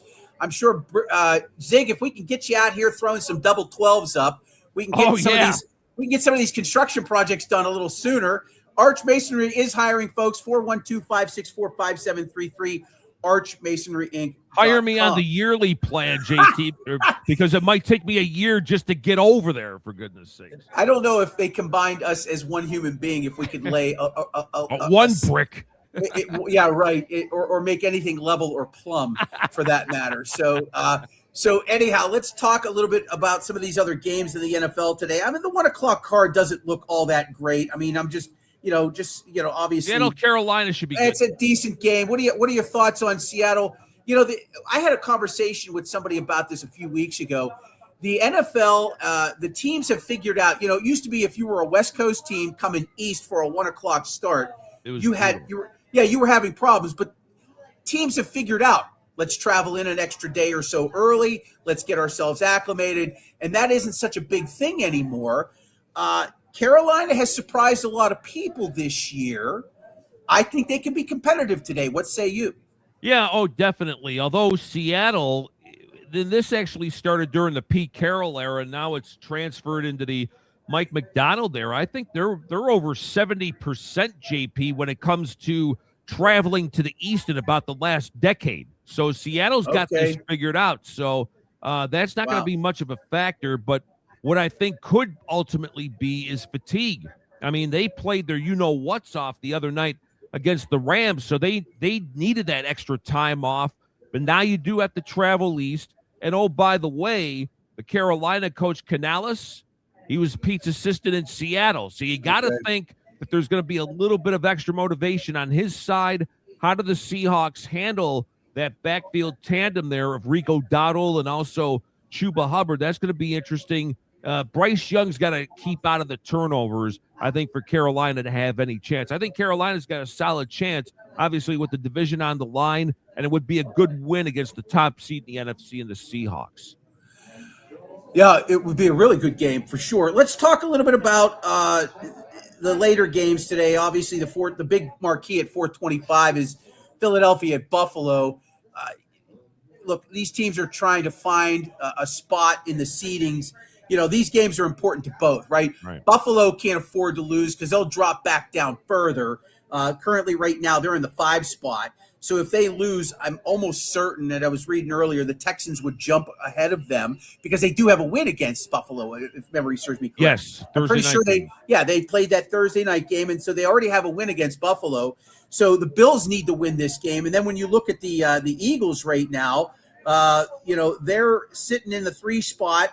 A Bears loss today, and then an Eagles win. The Bears still have that tiebreaker from the Thanksgiving or the Black Friday win, I believe it was, when they went to Philadelphia. But again, Chicago next week could lose. The Eagles win out. Now they become the 2 seed. So teams definitely have some sort of incentive to continue to keep playing hard. How do you feel that Eagles at Bills game out today as a native Western New Yorker? Yeah, well, I got to think, depending on what happens earlier in the day with the Patriots and the Jets, like if New England wins, does that change at all the idea of Sean McDermott maybe to play Josh Allen very much? Because let's not forget, he tweaked his foot last week against Cleveland, and he was noticeably hobbling, although McDermott said throughout the week that Josh's foot was getting better and he doesn't see any limitations. But we'll see. Again, depending on that game with the Patriots, because they still hold the lead in the AFC East. And in terms of Philadelphia, John, I don't know what to think because, quite honestly, the Eagles were a middling team when they were losing 3 in a row.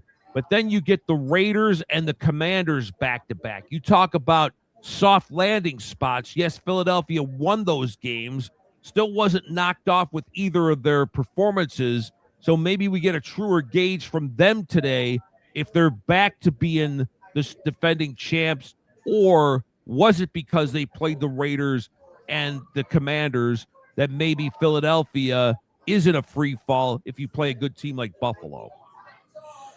How about the Sunday night game tonight? That's another one that has a lot of implications to it, not just, again, mostly for seeding purposes at the end of the day, but a real good one tonight. Chicago at San Francisco. Look, the 49ers have proven that they belong among the upper echelon teams in the league. They've been to 2 Super Bowls in the last 6 seasons. So, they've proven that too. Yep. Yeah, championship games as well. For Chicago, nobody saw this one coming, obviously. Who's the pressure on here, do you think? Is there pressure? I would think yes. Yeah, probably on San Francisco. And I got to tell you something. By the way, Chicago, Ben Johnson, terrific first year on the job and really doing well with Caleb. And they're winning the close games. That's one of the secret sauce things. They're able to win those less than one touchdown type games, and that's been a key for them. San Francisco, I mean, everybody's going to talk D'Amico Ryans, Mike Vrabel, and all that for Coach of the Year, and rightly so. But my choice might have to be Kyle Shanahan, because look, I mean, John, they've lost throughout this season your two best defenders in Bosa and Warner. You didn't have Mac Jones, Brock Purdy for a few games. Mac Jones came in, did very well. Yeah. Remember, they also had a bunch of off-season losses, Deebo Samuel and a bunch of other players, Hargrave and Hufanga and guys like that left this team. People thought the Niners might be a 6-7 win team. Here they are, double digits, and with all the injuries that they have, he might be my choice for Coach of the Year. And to this game, at home, with the division title on the line, I'd probably lean towards San Francisco here. Well, correct me if I'm wrong, Zig, but didn't they start the season with 11 guys on IR?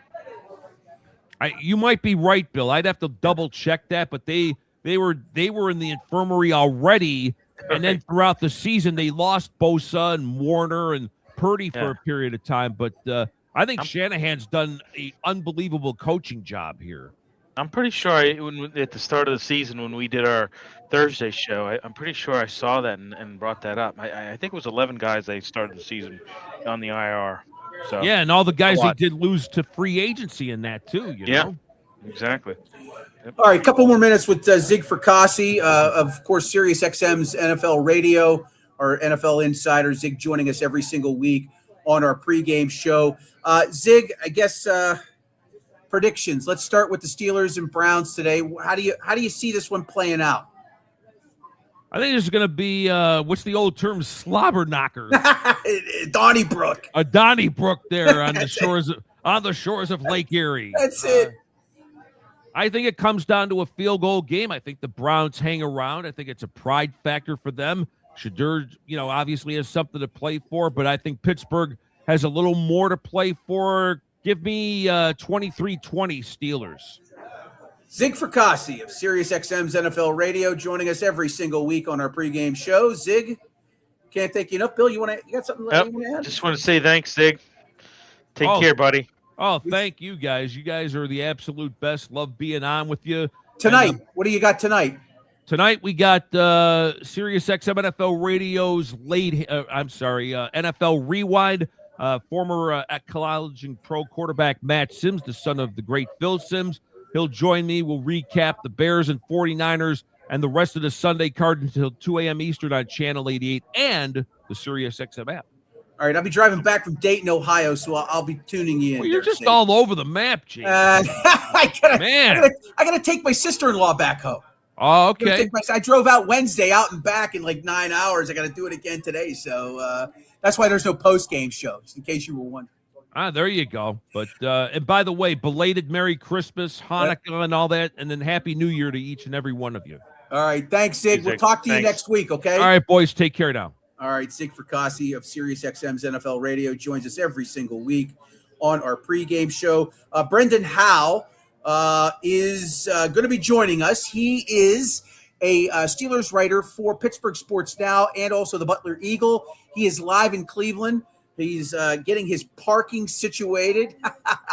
And I just checked in with him via Messenger, and we'll have him in just a little bit. In the meantime, it's Bill Akins, John Phillips, live, North Park Lounge, Richland. Just been fantastic. About almost 1,500 of you watching right now. I started this show on the fly at the beginning of the year. This show came together within 8 days of the regular season starting. And I mean, we've had some big audiences for no advertising budget, and really, just not being able to, you get the word out when you're grassroots and you're at the beginning of something. It's hard, right? It's hard to get people's attention. It's hard to generate a buzz.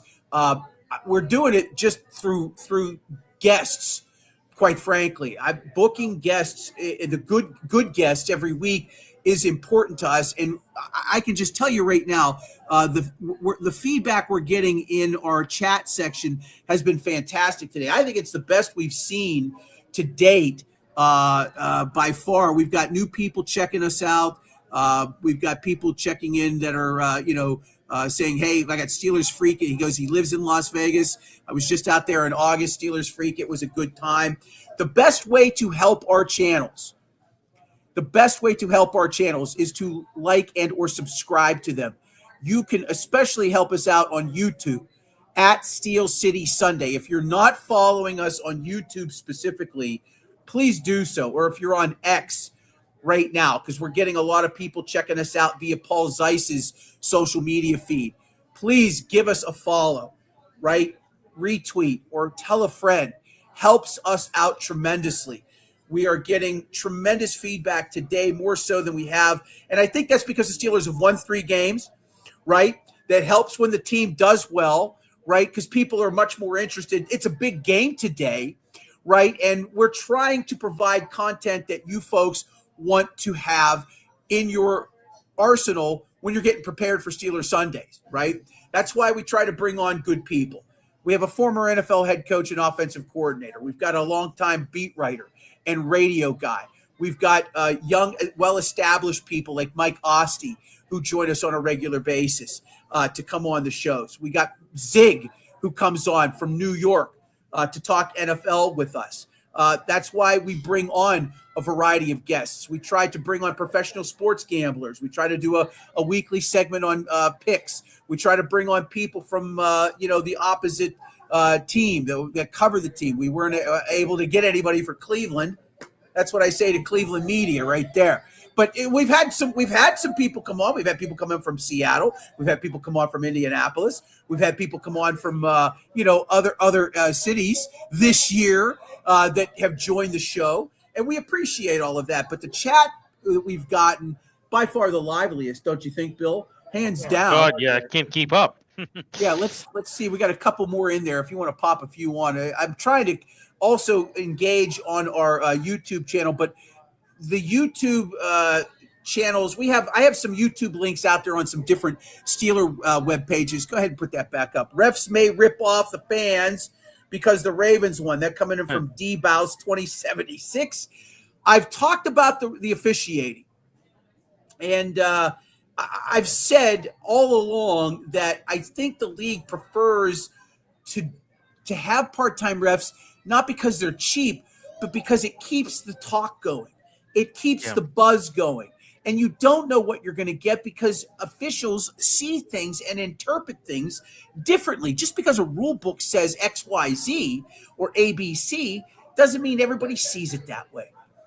And I think that I don't like it, but I understand why the league does it. The other criticism I have is not, my number one criticism of the whole thing is that they're not full time. They're part time, right? But also they don't have a lot of youth in the ref. No, not young. No. And my question is can some of these guys keep up with the speed of the game? I don't disagree with you. I think, and that might also play in terms of where they're positioning people. Right. You know what I mean? Like somebody who's a little older might be better suited for a back judge or line judge position. Yeah. And their argument to that might be that, well, these guys are experienced. They know where to be on the field. They know they've seen it all.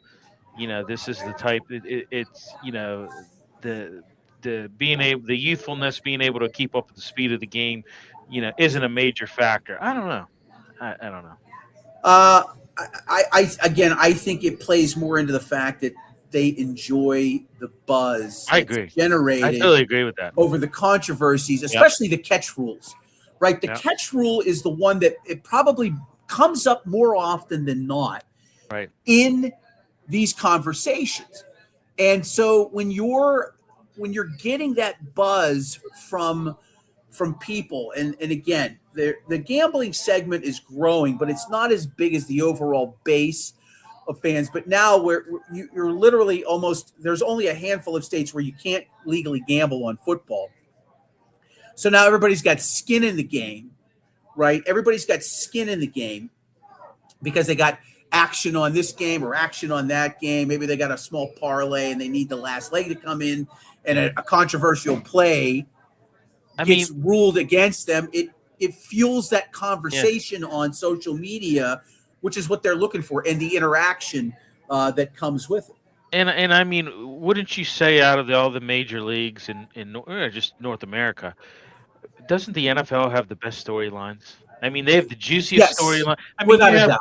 yeah, you don't see that stuff Without a doubt. in the NHL. You don't see that stuff in the MLB that much. I mean, maybe during the steroid era you saw that, but NBA maybe NBA a little bit more, but you don't see what you see in the NFL. I think you see more in the NBA because you've got a handful of players. Each roster only has 12, Right. and it's a star-driven league without a doubt.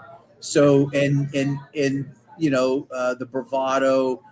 Again, I talked about Juju Smith-Schuster when he got here. It was all about his Instagram, right? You know what I mean? Yeah. His social media profile and how he was, how he was perceived online. He rode his bike around. He didn't have a driver's license. Yeah, right. All of By that. the way, stuff. funny story. My wife went to driving school, the same place that he went to driving school and got his license. They had pictures up on the wall. Oh, did they really? Yeah. I'm sure that didn't help his ego at all. But No. again, thanks for joining us here today. Continue to please. We will have a show next week. Of course, if the Steelers win, we will have a playoff broadcast. We'll have to wait and see when the Steelers play. I would think there'll probably be a primetime game or a 4:25 kickoff. I don't see the Steelers being in an early window game. It's going to really depend.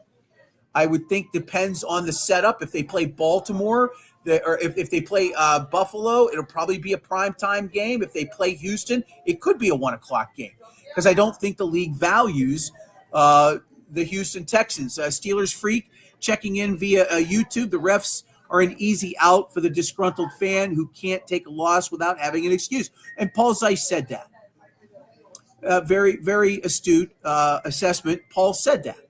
And I don't disagree with him. I don't disagree with him at all. Okay, we're probably a few more minutes away from getting Brendan Howe on here. This is Steel City Sunday, live from the North Park Lounge, Richland. They have us off in a side room today. Last week when we got here for the 4:25 game, they forgot about us. And they didn't have a space for us. This week when we got here, they were like, we're just going to put you down here. I actually like the space. It would actually be kind of cool if a few people filtered in here and hung out, watched a little pregame. But, if you're in the area, North Park Lounge, Richland, right on Route 8 on the hill in Gibsonia, please stop on by. Great specials, great food. We eat every week here when we're here. The food is very good. They've got great drink specials. It's a great atmosphere. Naughty and Nice is wrapping up. They had a big event for the past month where they had a bunch of Christmas rooms set up. It was really unique. You could come here and have breakfast with Santa over the weekends. It's a really great restaurant. Mark Baranowski and his group do a fantastic job. Everybody can see the 9-foot Santa Claus that I have behind me. He should be running the show, quite frankly. That guy right there. He's a little intimidating. He's like breathing down my neck here. Yeah, he's right behind me. He does. He is actually right behind you. How about that? He's pretty. He's got some arms on him too. He's got some guns. I mean, he must be. You were toting around toys for billions of kids across the world. True, and there's nothing much to do up there north of the pole, but probably hit the weights a little bit, right? Let's just get this victory today and not have to worry about next week. That's really what the bottom line is for me personally.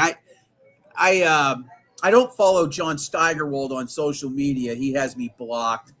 But he was tweeting about, if you're somebody who works in the media, you should want the Steelers to lose and have the last game to mean something. No, you don't. It's ridiculous to even say that. I want my veterans to have a week off. Right. I want them to take the week off. I want them to be rested and prepared as best as they can for whoever it is that they're going to play. They're locked into the 4 seed if they get into the playoffs. We know that. So now it just becomes a question of who the 5 seed is. Right? That's why this Bills-Eagles game is so critical, because if the Bills lose, they now become the 5 seed.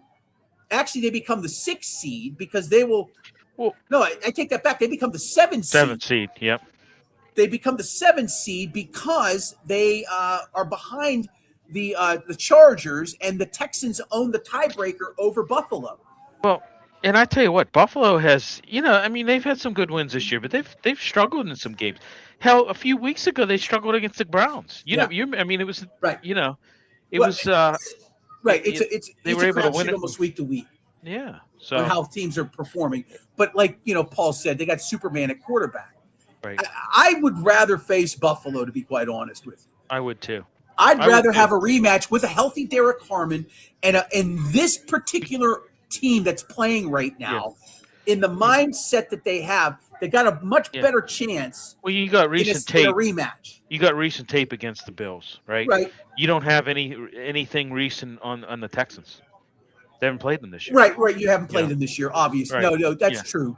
But they're just, I mean, they're the hottest team in football. Right? And when I say tape, I mean Maybe. you can look at other teams that have played them. But I'm saying recent tape meaning, they recently played the Bills. Well, they played the Bills this year, and you have something to kind of go on. Okay, guys, here's what we did on this. Here's what we need to change, for next time. So we got Dylan Green checking in via YouTube. Would every wild card team be favorites in the first round in the AFC? Absolutely not. I don't listen. Depending on who the Steelers play, right? They're a pick at best. The Steelers would be a pick at best. I can't see the league. If the Texans are the 5 seed or the Bills, who the Steelers have already beaten. I can see this. I can see the Steelers being a pick. Maybe -1. Maybe. It would be the slightest. They wouldn't. I can't see Vegas lining them at -3 against either the Bills, who they've already lost to, and the hottest team in the NFL, the Houston Texans. I think they open that line. That line might open at 1. Maybe opens at 1, but the action will dictate. And if I'm a bettor, and the Steelers are a 1-point favorite, 1.5 point favorite, 2-point favorite, I'm probably betting on the underdog. I'm happy that they've won 3 games in a row, right? It's good for business when the team's doing well. People complain and are disgruntled when they lose, but when the Steelers are winning, people are tuning in. Again, we're approaching 1,500 people watching us right now on our different social media platforms. There's just a greater interest, and this is a big game today. Obviously, you win, and the division is clinched.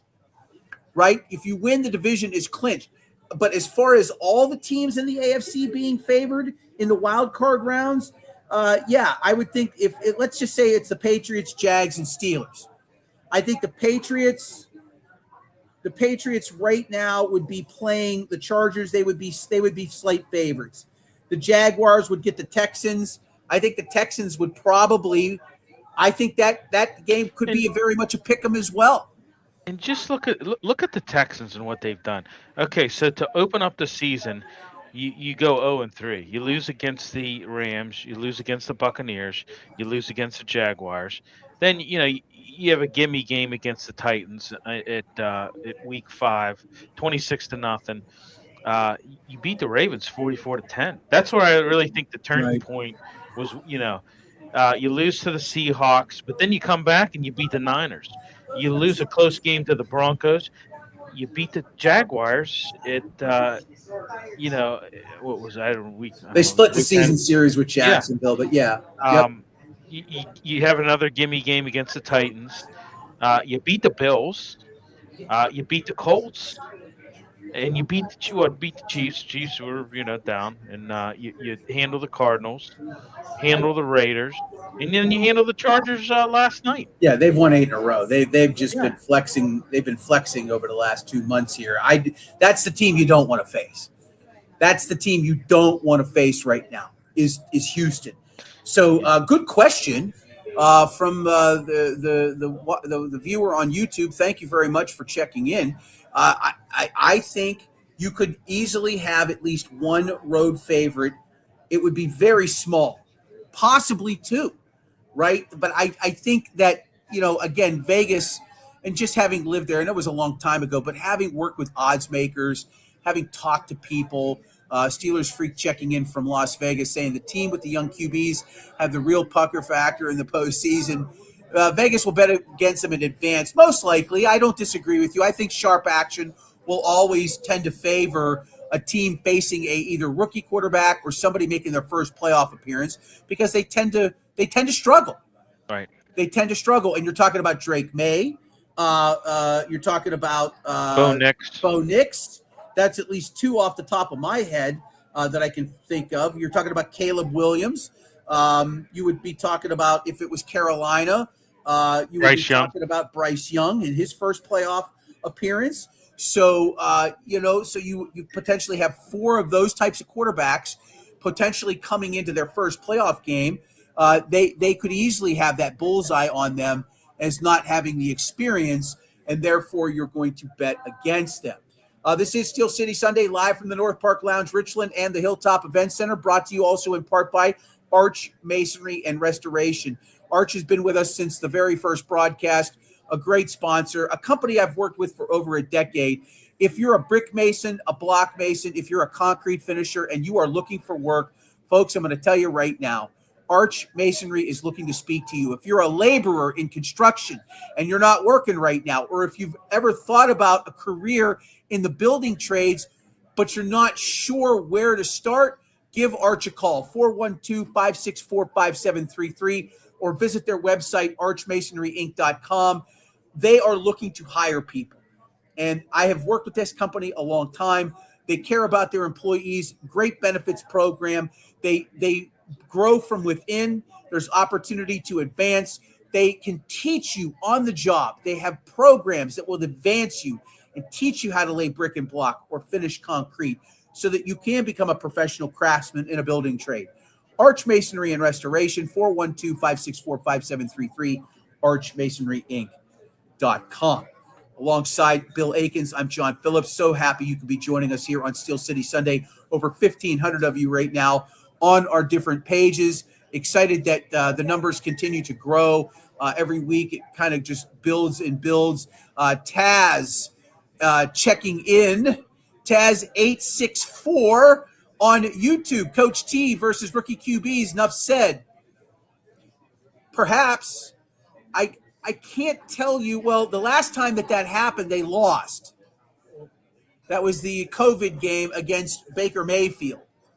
That was his first playoff appearance. I think Paul made a good point. You know, they have beaten the teams that they should beat this year. You know, they have, and you have to, right? But their record against the winning teams has not been good. The teams have won. Correct. That's the problem. And I look at one major factor, and that's Aaron Rodgers, right? I mean, in recent years, we haven't had a quarterback like that you know, has the experience, and him alone just makes the offense better. We just haven't. You know? Ben in his last season, the fact that he was able to literally will that team to the playoffs, right, was nothing short of a miracle. Yeah, right, and he's one of the single guttiest performances I've ever seen by a player to put that team on his back in the fourth quarter to get that game tied, and then the game-winning drive in overtime at Baltimore in that horrific weather. It was just, it was, the last hurrah for a great football player. When he had that elbow injury in 2019, I don't care what anybody says, he was not himself when he came back. It hurt. He couldn't throw more than 20 yards. I mean, it was. No, it was not. No, not the same guy. Absolutely not. He was not the same guy. But Taz864 checking in via YouTube. Thank you very much for reaching out with that little response. If you have a question or comment, please leave it wherever you're watching us on the different social media sites. This is Steel City Sunday. We are live 4 hours prior to every Steelers game. And so, and somebody asked earlier, what kind of programming will you do in the off season? Just so you know, I on Mondays and Tuesdays have decided to dust off my microphone, as of course my career in broadcasting goes back to the mid '90s, and doing talk radio on Ardmore Boulevard and working with Myron Cope and Bill Hillgrove and Ed Bouchette and you name it, over at the Fan for 6 years. I do a show on Mondays and Tuesdays right here on this channel Facebook, YouTube, and X. Mondays and Tuesdays, it's called Pittsburgh Sports Tonight. Please join me tomorrow night at 7 o'clock. Monday and Tuesday, we will have live programming. Just an hour. Kind of wets my whistle and allows me to vent and chat. You're welcome to join us.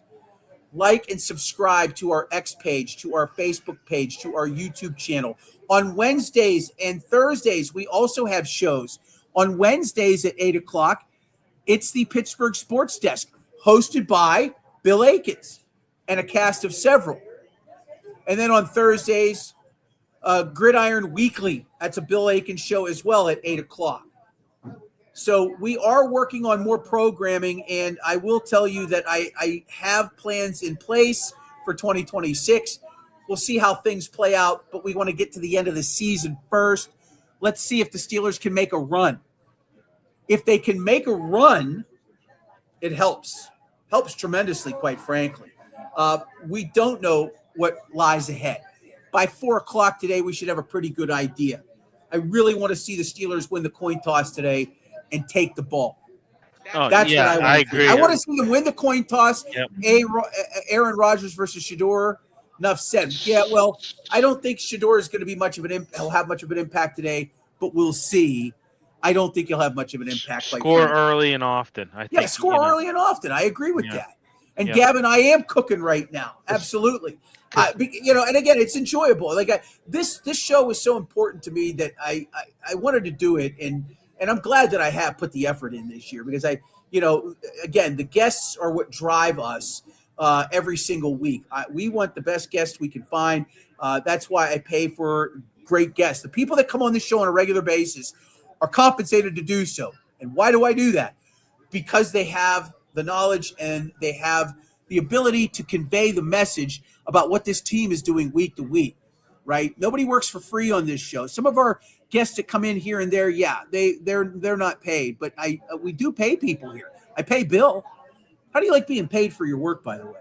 It's great.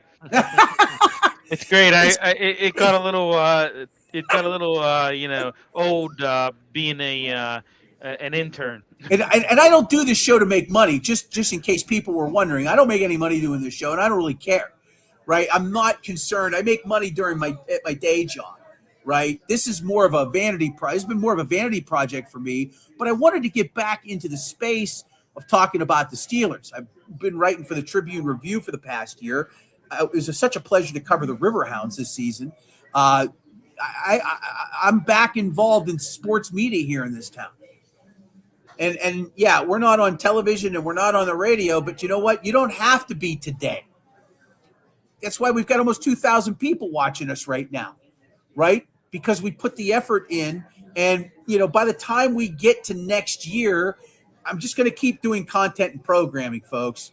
We're just going to continue to keep adding shows and more content. And we're going to continue to keep doing Steelers stuff. And we're going to continue to add more things when it comes to the Penguins and the Pirates in the springtime, the NFL draft. You're going to see a lot more from us. I promise you. 2020, this was like the beta test for what's to come, right? I'm so happy to have North Park Lounge just give us the platform to do this. Like without North Park Lounge, this show does not happen. Without Arch Masonry chipping in, the show does not happen because it allows me to pay to get people involved. And that's what professionals do in the business of media, right? I never worked for free in my career. People can say what they want about me. I was always paid. I was always paid to talk radio. I was always paid to do TV. I was always paid to write for newspapers or magazines or websites. And everybody that's on this show is paid. And that's important to me because they're professionals, like the man we're going to bring on here now as we await the arrival of John Fedko. Let's bring Jerry DePaula in a little bit early. There he is right there. He's got the hat. Isn't that a Chris Adamski? Are you stealing Chris's? How you doing, Jerry D? How you doing, sir? Jerry DePaula. How are you? I'm good, sir. Longtime writer for the Pittsburgh Tribune Review. Recently retired, but he's on our pregame show. Of course, he normally does postgame, but we have no postgame today because I got to drive to Dayton, Ohio after the show's done. So Jerry, kind enough to join us. We'll get John in here in just a little bit. But Jerry, Come on, John. where are let's you? go. I'm Where, ready for where it. are you? Are you vacationing somewhere? Where are you at? Looks like you're in the home. woods. I'm in my Where are you? on my dining room table. The Oh. deck is behind me. Okay. It's just a lazy, rainy Sunday. Yeah, it is ugly outside. It's going to be ugly across most of the NFL, across the Northeast and in the Southeast for sure. Lots of rain and ugly weather to kick off week 7. I guess this is week 17, right? Week 17 of the NFL. Right. Week 17 of the National Football League. Week 16 for most teams, practically everybody. Actually, now they're all, as we are in the final stretch here. Mr. DePaula, let's start with last night. Let's start with last night's Ravens game. No shocker, I think. I thought the wrong team was favored with all the injuries the Packers had. They clinched the playoff berth with the Lions losing on Christmas Day. King Henry, now 10th all-time in rushing, 200-plus yards, 4 touchdowns. Baltimore made a statement last night that they're not giving up just yet. Well, the worst part of it, John Phillips, is that I'm playing Derrick Henry in fantasy football this week for the championship, and it didn't make me happy at all that he ran for 4 touchdowns and about 1 million yards. But anyway, the Ravens, I've been thinking all season that the Ravens are a sleeping giant. I mean, they've had some injuries. They've had some things go wrong, of course, with the quarterback. But they're still the Ravens, and they still have that persona. I think John Harbaugh is a very good coach, and it showed last night. When he went to Green Bay, Green Bay has its problems too. But it was in Green Bay, it was on the road, and Ravens, weren't playing well, but they came up big when they needed to come up big, and that's why this game today in Cleveland is, I think, a must-win for the Steelers. Well, Jerry, I wasn't really too optimistic about the Packers beating the Ravens just by virtue of Malik Willis was going into this game with a shoulder injury. I mean, he even came out. I think he slightly dislocated it last night, but he even came out for a couple series, or in one series. And plus, he was nursing he had an illness. I think he had the flu a couple days prior to this game. So you're missing Michael Parsons. I mean, it's just I didn't have a warm and fuzzy feeling that the Packers were going to be able to, take care of the Ravens and us win the AFC North. Last night, I wasn't too optimistic. But do you think though that with the way that the Ravens were playing with their ground game last night, that even if Willis had been 100%, even if his shoulder was perfect and he had no illness, I think the Ravens still win that game. Maybe not as big. Yeah. Because the Ravens have some problems on defense. I'll grant you that. But, with the way you run the football this time of year, that's what great teams do. That's what winning teams do, playoff teams do. And that's why the Steelers are in trouble next week if they have to, beat the Ravens to win the division.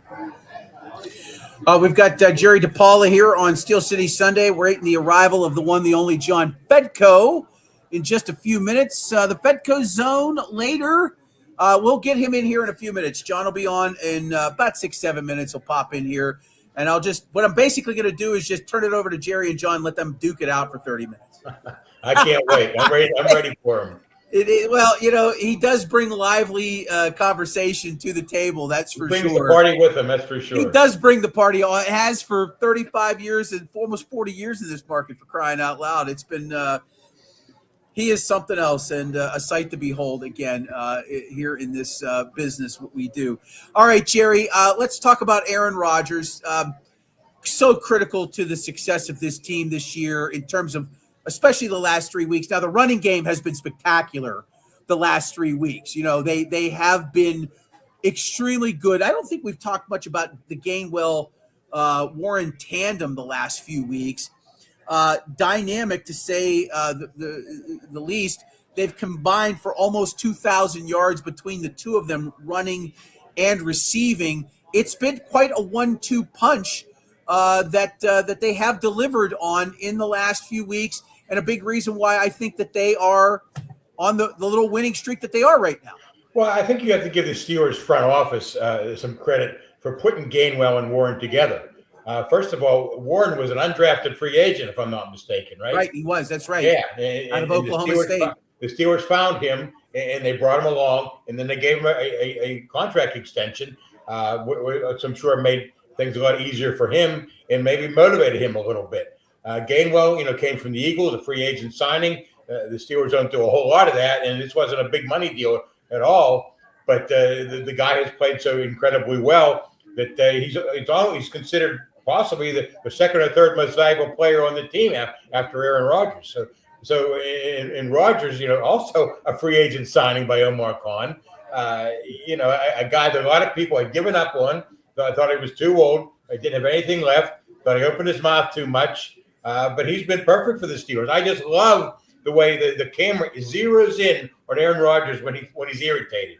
And he's irritated either at the officials or one of his teammates for running a bad route, his offensive line for not blocking well enough, or maybe Arthur Smith for not getting the play into his earpiece in time.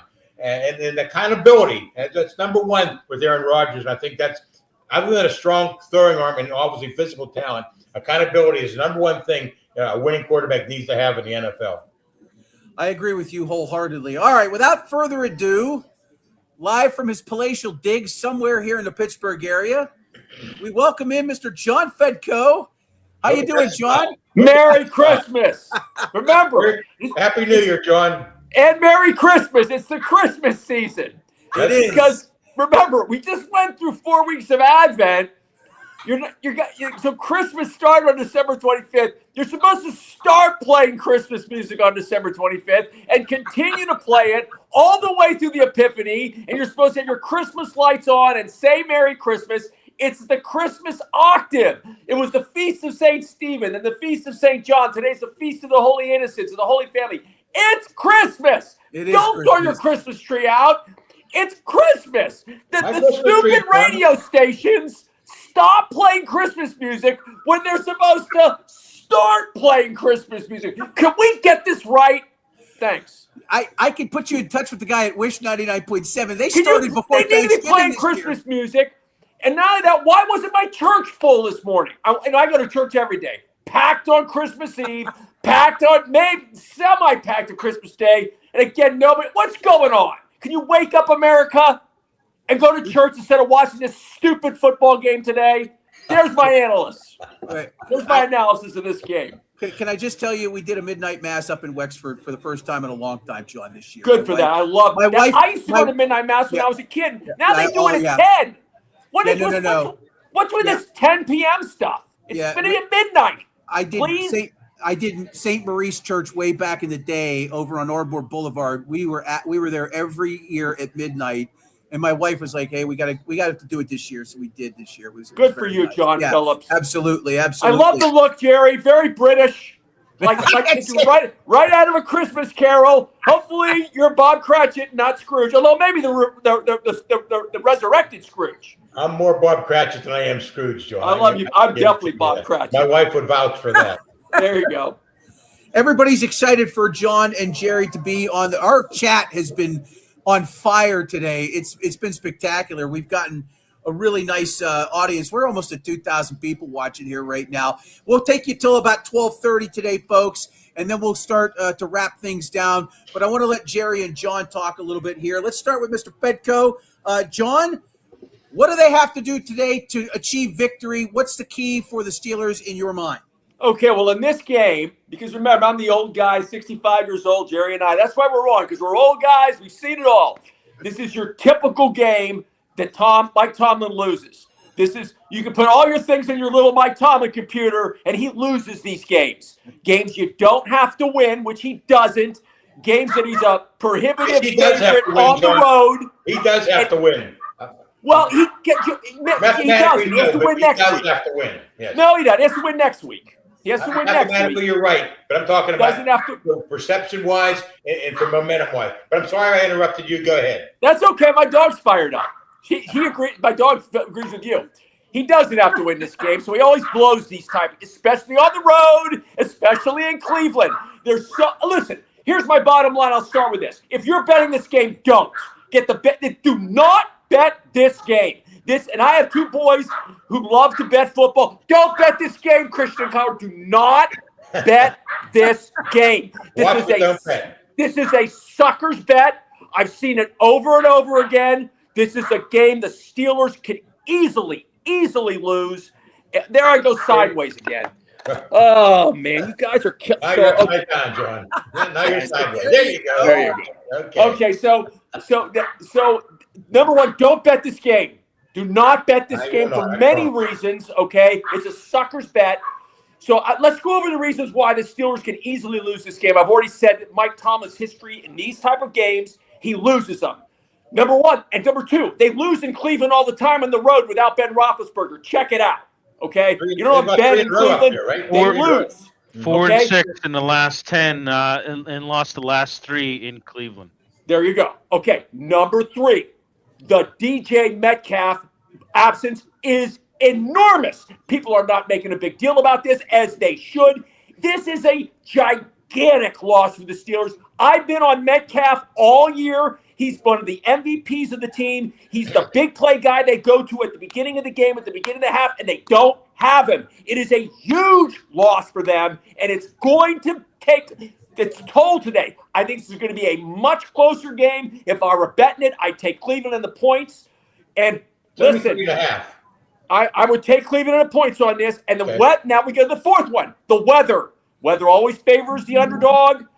I'm telling you, I would not bet this game. I'm not predicting the Steelers are going to lose.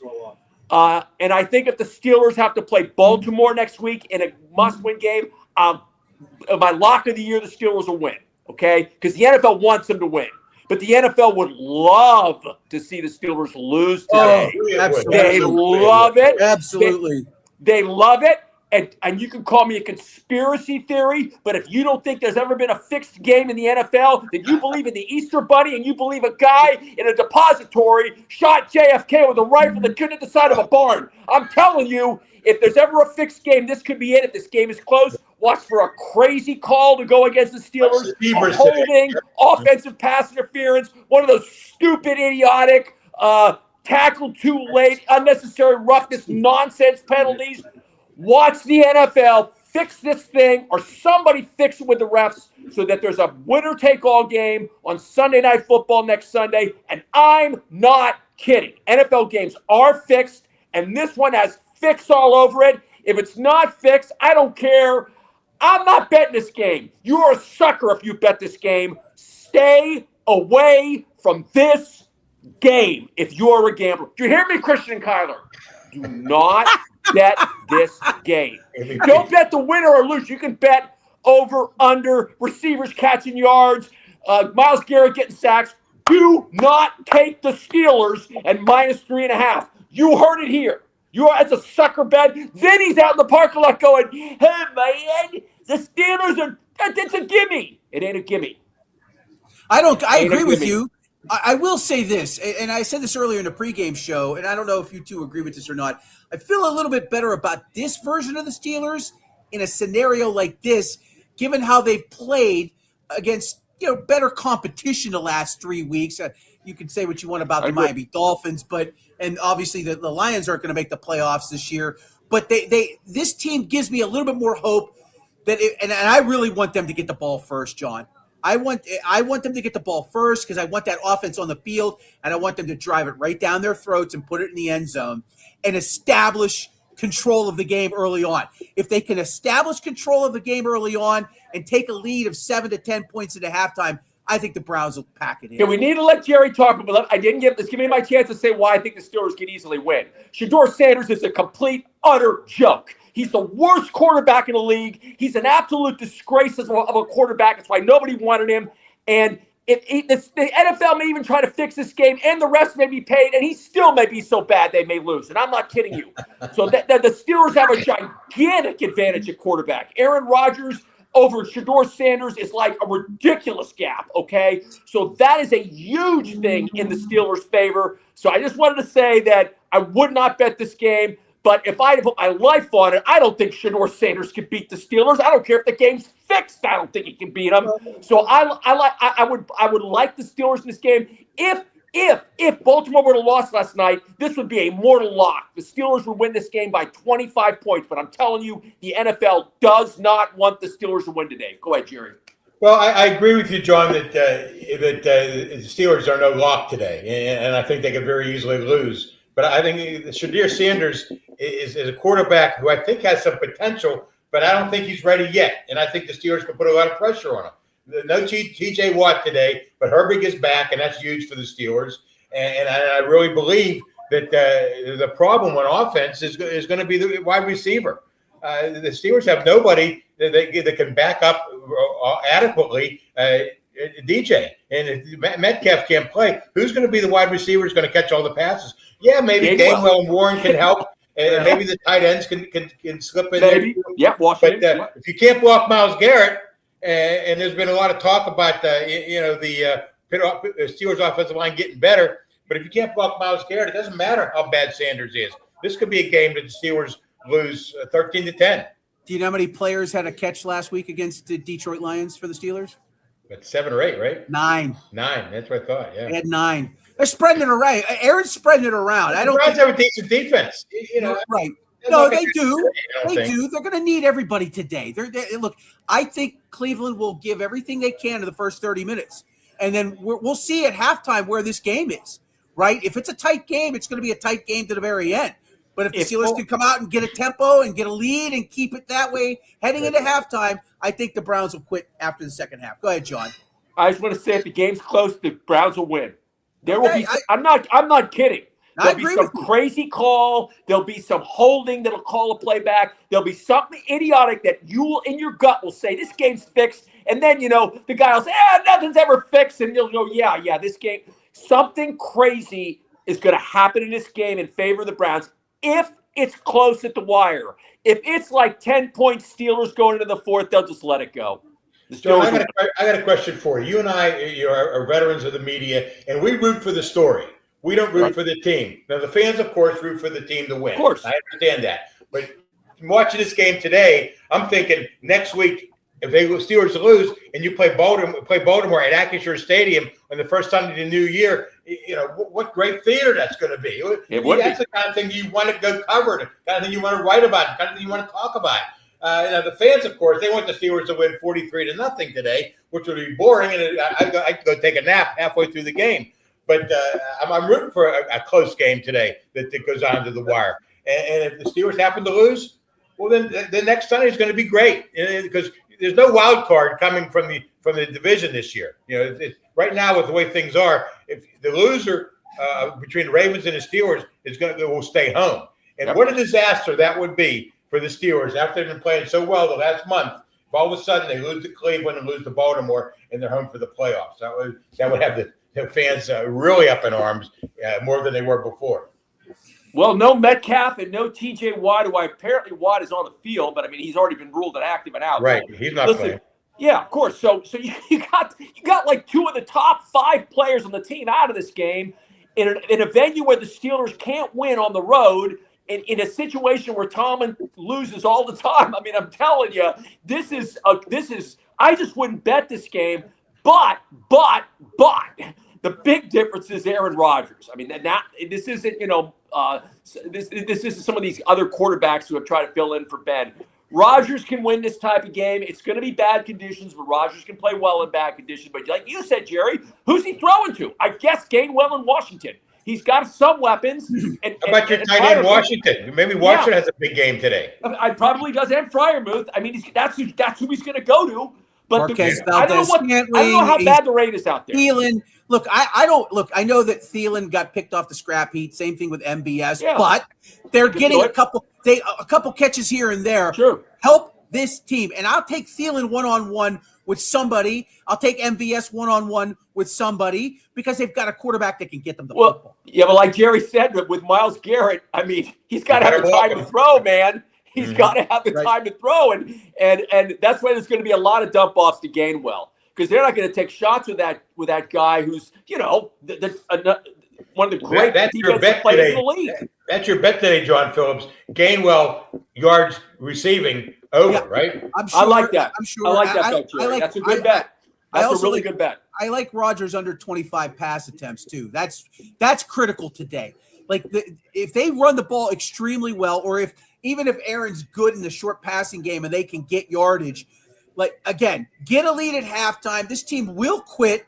They will quit. They will You get quit. up- They you will get up quit. 10 You're right. You They get up will. 10 John. You They'll get up quit. double digits by halftime. They're They'll not going to quit. come out in the second half with any kind If of they're fire. up double digits at halftime, Johnny, game's over. Yeah, absolutely. It's over. And It's you don't flat want out over. Rodgers. Yeah, you I don't agree want with that. Rodgers. Yeah. You don't want Rodgers throwing the ball 35 times because that means you got to deal with Myles Garrett 35 times trying to break his neck, right? So Yeah. you get Caleb Johnson some rushing attempts. You get in a lead by halftime that's double digits. All You right. can control the second half by just running. The Which- Johnson plays next week in a which meaningless here- game, right? Which Not here's today. my prediction. I'll give you two predictions because, hey, that's what you pay us to do to go out on a limb.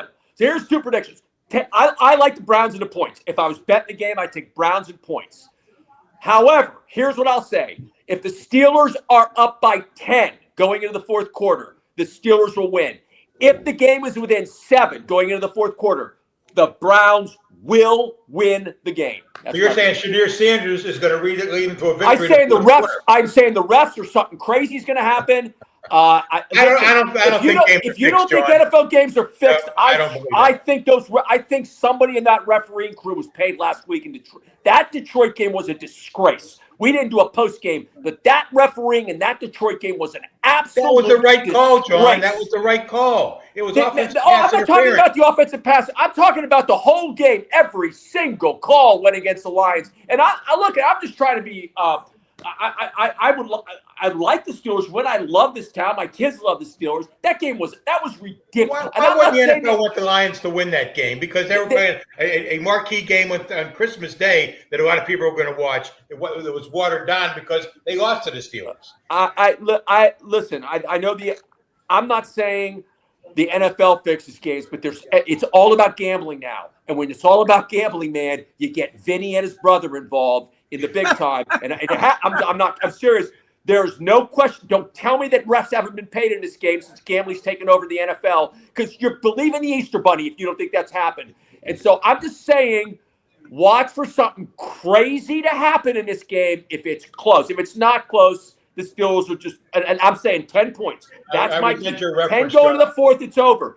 If the Browns are within, I'm going to say 7 going into the fourth. The Browns will win this game. There's my prediction. I resent your reference to Vinny. I have a good friend named Vinny who goes to church every Sunday, and he doesn't bet football at all.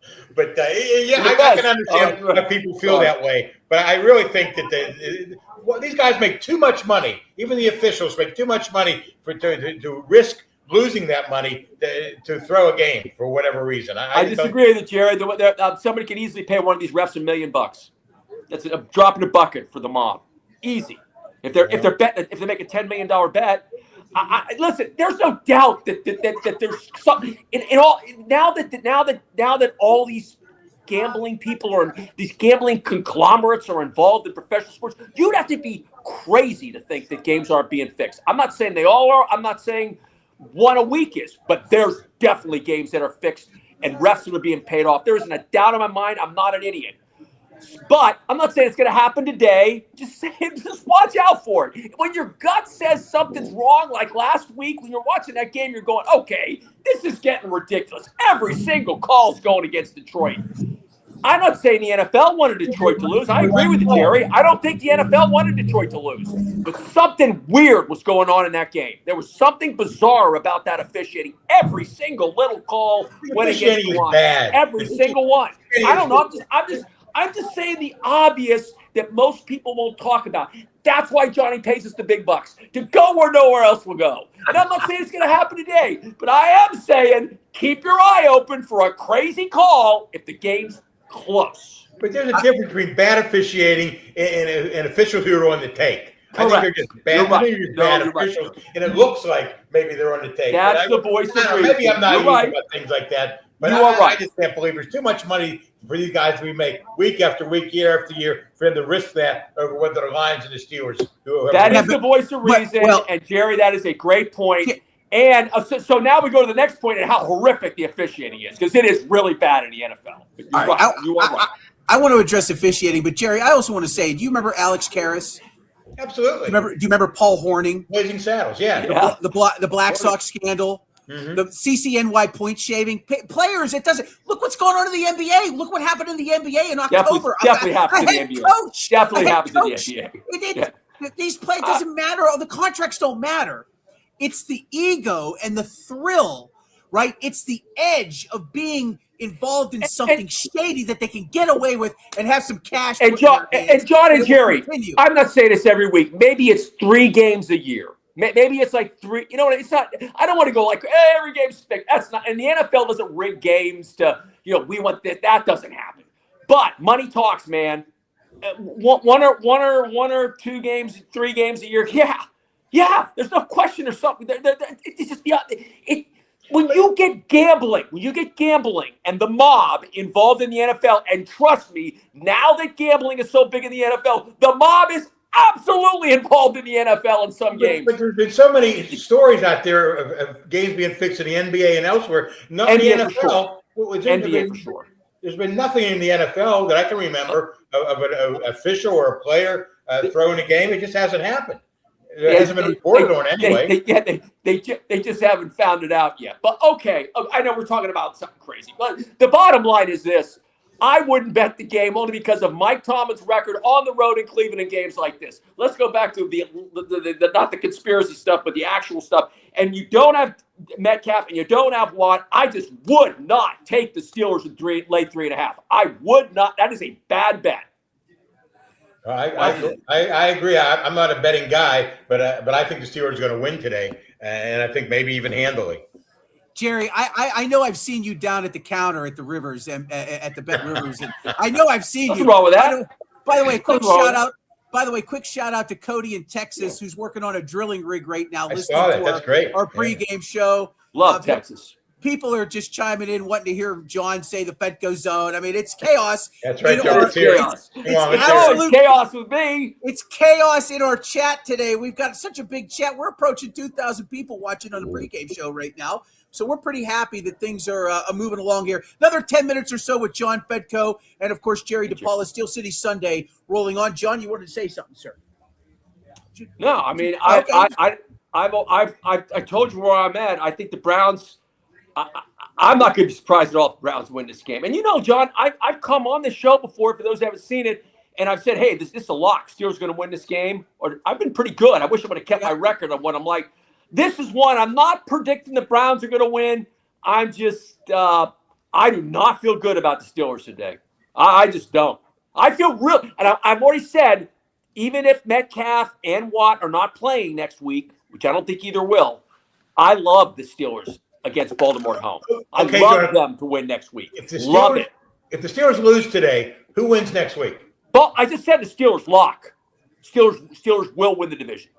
They will beat Baltimore at home. Yeah, I disagree with that because if the Steelers lose today, it's a bad. The momentum is gone. Baltimore's coming in with I huge think Lamar momentum. Jackson is hurt. And when he's hurt, he's not a great quarterback. Derrick Henry's not hurt. I know they played good last night, but I love the Steelers at home. We're talking about next week. But if the Steelers lose today, which I think is a good, I think there's a 55% chance to lose today. The Steelers mojo if they lose today. What's that? They lose all their momentum, all their mojo, all their good feeling. It goes away, and Baltimore's coming in with a bunch of momentum. I don't know if they're coming with a bunch of momentum. They won a game last night, but they've kind of blown it down the stretch. In the games here in Pittsburgh, the crowd. Listen, shout out to the Steelers fans. The Steelers fans will be insane next week. That'll be an insane environment.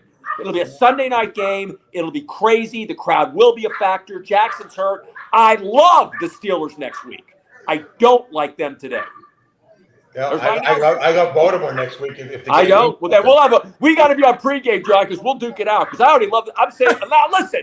If Gainwell goes down or Rodgers goes down, who knows? Rodgers goes down. There you go. Absolutely not. You can't lose those two guys. You cannot. Those are two now indispensables. Okay. Oh, yeah, and if those two guys are healthy, they're not going to have Metcalf next week. He lost his appeal. They're not going to have Watt. I don't think he's coming back next week. They're saving for the playoffs. Right.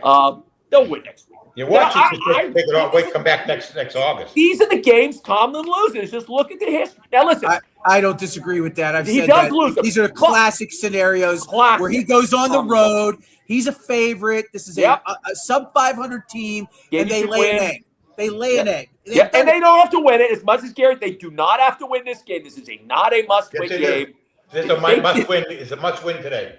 They don't, Jerry, because they can win next week, and nothing changes. But they won't win next week. I really believe that the Baltimore. You think if they lose today, they're losing next week? Mark that down, baby. Yeah, that's my prediction. But I predict them to win today. We're completely disagreeing. I think if they lose today, it's a mortal lock. They win next week. That's just my opinion. They just don't play well in that. They don't play well in Cleveland. There's something about that place. They do not play well there. They haven't played well recently. And that goes back to the last few. Right, well, they have not won since Ben, and even in the Ben's last few years, they went up there and struggled. Now Ben was at the end of his career; he was injury riddled. They were not a good football team. But recently, in the last 10 years, I think you said the stat is 4-6 on the road in Cleveland. 4-6, and they've lost the last 3. Yeah, and last 3 they've lost 3. So there's that to be said. But I really do believe, John, that this team's a little bit different right now because of Aaron Rodgers and his leadership. Yep. I feel better, and I've said this throughout the pregame, I feel better about this spot, despite it being a classic Tomlin letdown, about them going in there and handling business today.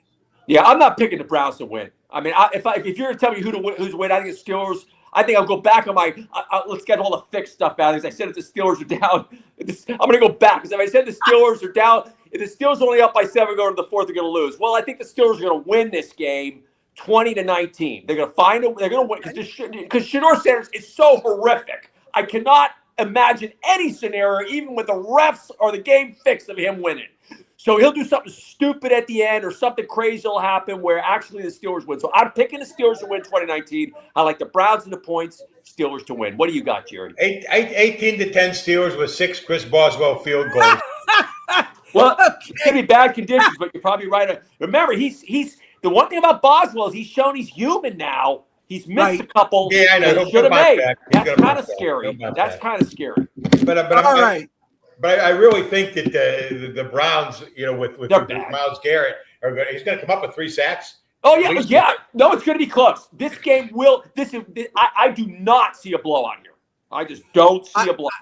I don't see it. Only if it gets to halftime and then the Browns completely shut it down. You know what my Christmas gift is to each of you? I'm letting you guys. Wait to hear this. I'm letting you guys go a little early because I got to drive to Dayton, Ohio. Okay. Well, I'm really hoping the Browns win this game only because Jerry and I could duke it out next week. Because I'm telling you right now, the Steelers will beat the Ravens. It's a mortal lock. And Jerry's got the Ravens, so we got the everybody needs to tune in next week for the big showdown. And if the Steelers win today, next week is meaningless. It's going to be boring. Yeah, we don't want that. Which means if it's meaningless, you both be on the pregame show next week because nobody's going to want to tune into the postgame show. But we still get paid, right? Well, we'll be able to talk about the. Can Mike Tomlin ever win a playoff game in the history of his life? And it looks like he's got Buffalo coming in here, so we can deal with that one next week. Never ask if you're getting paid, gentlemen. Just talk to your wives and know that it's happening. I know. Okay? Every Friday. Merry Christmas. Merry Christmas to you, Jerry. Merry Christmas, John and Merry John. Christmas, Jerry. Merry Christmas, everybody, and Happy New Year. Have a great week. Enjoy the game. Enjoy the beautiful day out today. All right, excellent. Gentlemen. All right, Jerry DePaula, John Fedko, absolute bedlam in the chat right now. And almost 2,000 of you. We're creeping so close to 2,000. I almost want to stay on the air till 1 o'clock just to see if we get to the number. Thanks, John, for joining us. Jerry as well. I'm John Phillips. This is Steel City Sunday. If you're still tuning in right now, thank you for hanging out with us. We're at the North Park Lounge, Richland Hilltop Event Center, right on Route 8 in Gibsonia. Chat. Hottest chat we've had since we started. Wouldn't you agree? Hit the like button. If you haven't hit the like button, please hit that button. Subscribe to the channel, please. Give us a follow. Let some people know about us. Really, look, this team keeps winning. Excitement galore. We're able to bring you these shows because we think there's an interest there. There's literally 3 pregame shows in Pittsburgh that cover the Steelers. We're the 3rd. And I am hell-bent on establishing our presence in this market with good people every single week. And next year this has just been the icing the tip of the iceberg for us as far as I'm concerned. On social media, you can follow us. Go to our YouTube channel. If you're watching us on YouTube, thank you. I appreciate that. And I know a bunch of you are checking in right now in the chat. I want to get to all of your comments before we get off the air here. YouTube, at Steel City Sunday. All the social media sites, at Steel City Sunday. Give us a follow. We've had like 5 or 6 new followers. I know that doesn't sound like much, but I'm telling you, we're just so thrilled that people are finding us and they're hanging out. And you got Dylan Green saying we're playing against a JV quarterback. You got Taz864 saying Miles gets nothing today and likes it. Cody Silva says Mike Tomlin would lose this game. I agree with that, but I feel like the players need to step up because they let him down at the same time. Cody, I've said this earlier in a pregame show, if you're just joining us now, I think that loss against Buffalo and the post game where, and Bill, you can come in here and chime in if you want, when Aaron Rodgers was basically calling out Jonnu Smith, among others, he said they didn't have a good week of practice. He didn't, he felt off. He takes responsibility. That was I think the turning point, because whatever happened after that, I think Rodgers, maybe Cam, who knows, they just got together and said, look, they were booing Renegade. They were a chance to fire Tomlin. Right, Tomlin was asked the question after the game and in the press conference Tuesday about all of it. The team rallied around him.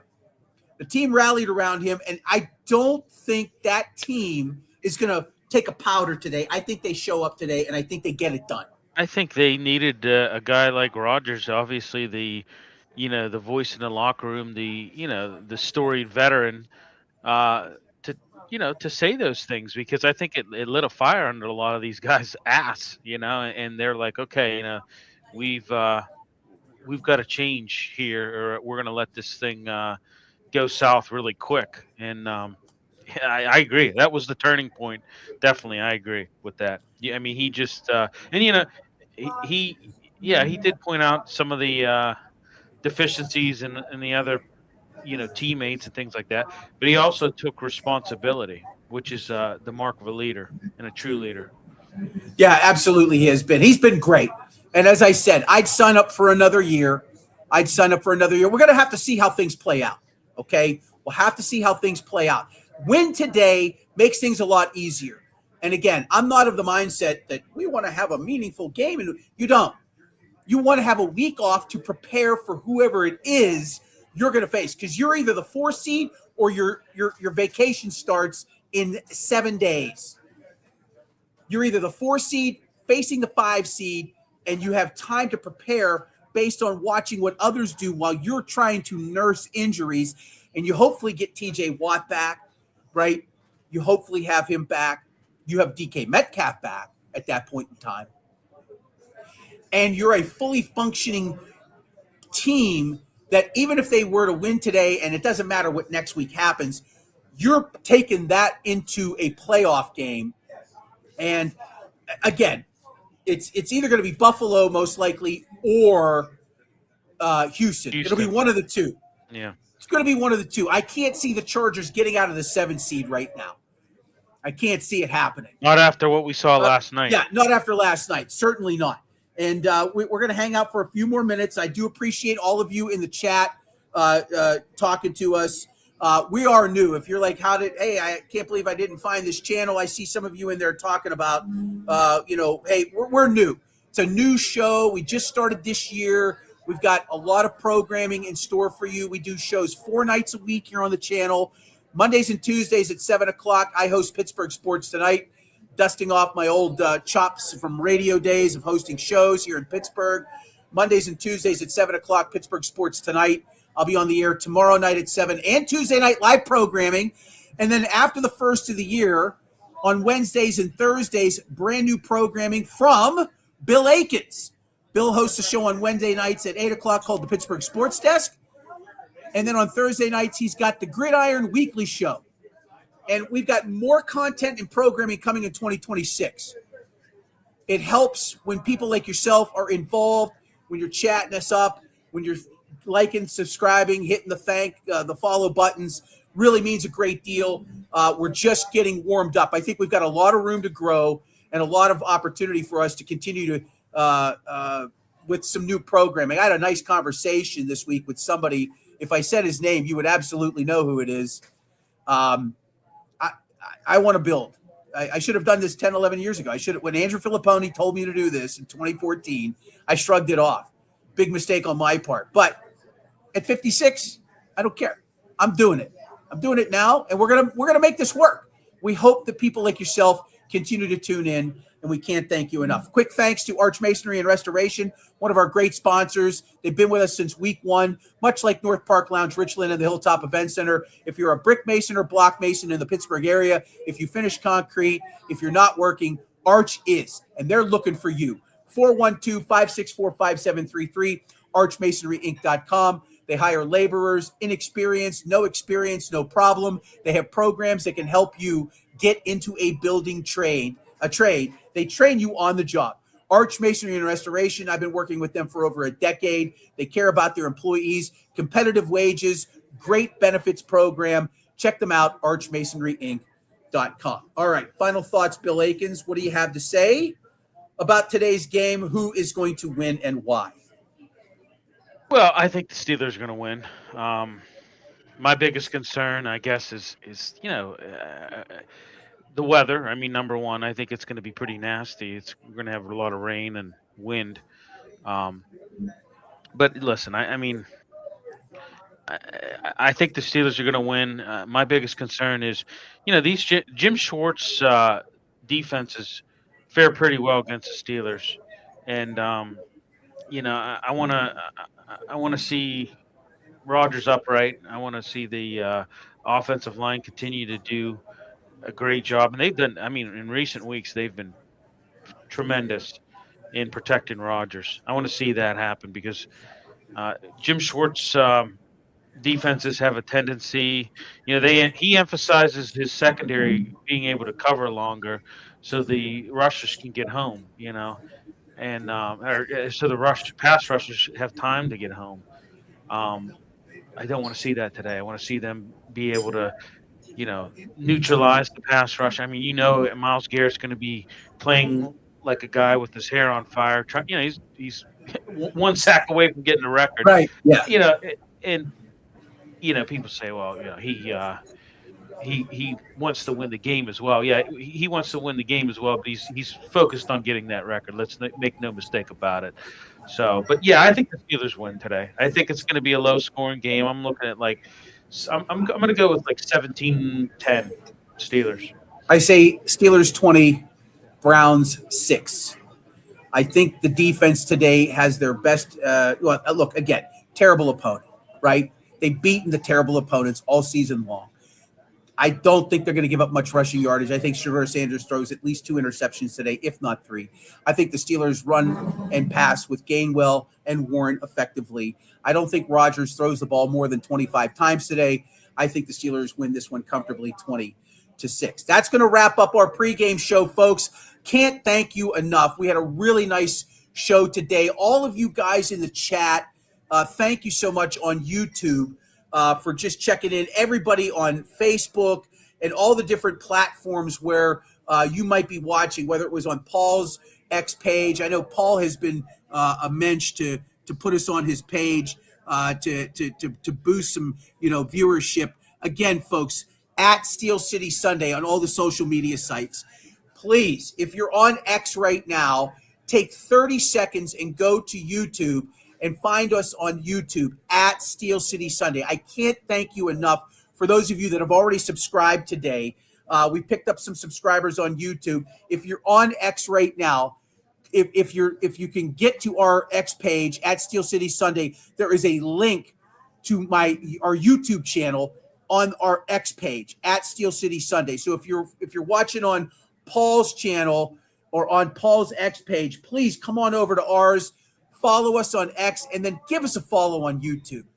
Give us a follow on. We just picked up 4 more subscribers just like that. Thank you so much. I want to get to 100 so bad, I can taste it. Right? We've been working so hard to get the word out. It means a great deal. I can't even describe it to you. And as I said earlier, you know, I pay these guys to work for us. All right. I don't say this. I don't say this flippantly, or this is not me bragging. This is my ball. I put this together for a reason. Because I've worked in sports media off and on for 30 years here in this market. I'm a native Pittsburgher. I moved away for a while. I came back. I wanted a place back in this line of work, and I've carved out a space. I write for the Tribune Review and their sports team. I cover the Riverhounds for them. I write features for them. But I wanted to be back in the business of covering and talking about the Steelers, and that's why I created this show. That's why I pay people like John Fedko and Jerry DePaula and Paul Zeiss, and I pay Bill Akins to produce the show for us. That's why I go out and find advertisers to help cover all of that. But if you can help us by just liking and subscribing and just giving us a follow, especially on our YouTube channel and our X page, please, it makes such a big difference for us to get into year 2, because once the season's over, I'm going to find a way to be prepared for April. We are already doing more shows. I'm already doing an hour a night. I've got plans, folks. I'm working on some things. But it helps when you can subscribe and follow us. It means a tremendous amount. All of you that have been in the chat today, hire me. Tommy wants a job. Send your resume in, Tommy, and we'll take a look at it. It's not an easy business to be in. A lot easier than it used to be. When I got into this business 30 years ago, there were a couple of radio stations, a couple of TV stations, and a couple of newspapers. Now, anybody that has one of these can start their own channel. That's the great thing about social media. I know there's a lot of knocks against social media, but we've been able to prove that if you put something out there and you provide a good product and you entertain people, somebody said earlier, John making jokes. Yeah, I make jokes. Of course I do. I don't take myself too seriously, but serious enough to put a kick-ass show together like we have all season long. It's been a blast. It's been a blast to be able to work with people that I have worked with throughout the course of my career.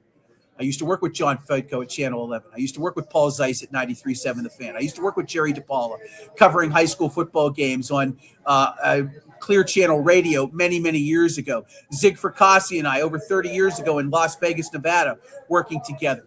So I've got relationships with all these people. I have relationships with all these people, and that's why we've been able to pull this off this year, and it's just going to continue. We're going to be back next year 100%. Can't thank you guys enough for being involved. No post-game show today. We will return tomorrow night with Steel City, with Pittsburgh Sports Tonight. We'll recap everything tomorrow, and then, of course, next Sunday to be determined in terms of when we will be on the air. We got to see how the Steelers do today. I think if they win today and win the division, Sunday's game is a 1:00 kick. That's just my opinion. We'll have no value being in the 4:25 window for the NFL, let alone the 8:00 slot. I already think that one will probably go to San Francisco and It's Seattle. a formality game. Yeah, I do. I think so. Yeah, I think it's a 1:00 kick. Most likely we'll have a 4-hour pregame next Sunday back here at North Park Lounge. Let's see if John weren't Joe, my good Lord. Thank you, Karen. That's very kind of you. Tommy, appreciate it. All of you in the chat that have been talking, Cody, all of you, thank you so much for all of your comments. We will talk to you tomorrow at 7:00 on Pittsburgh Sports Tonight. Again, please go follow us on our YouTube channel. Help us get to 100 over there, please. If you're on X, please go to our X page and follow us over there. Help us get some more viewership over there. We can't thank you folks enough. I'm John Phillips. Go Steelers. You've been watching Steel City Sunday here on X, Facebook, and YouTube. We'll talk to you tomorrow night at 7.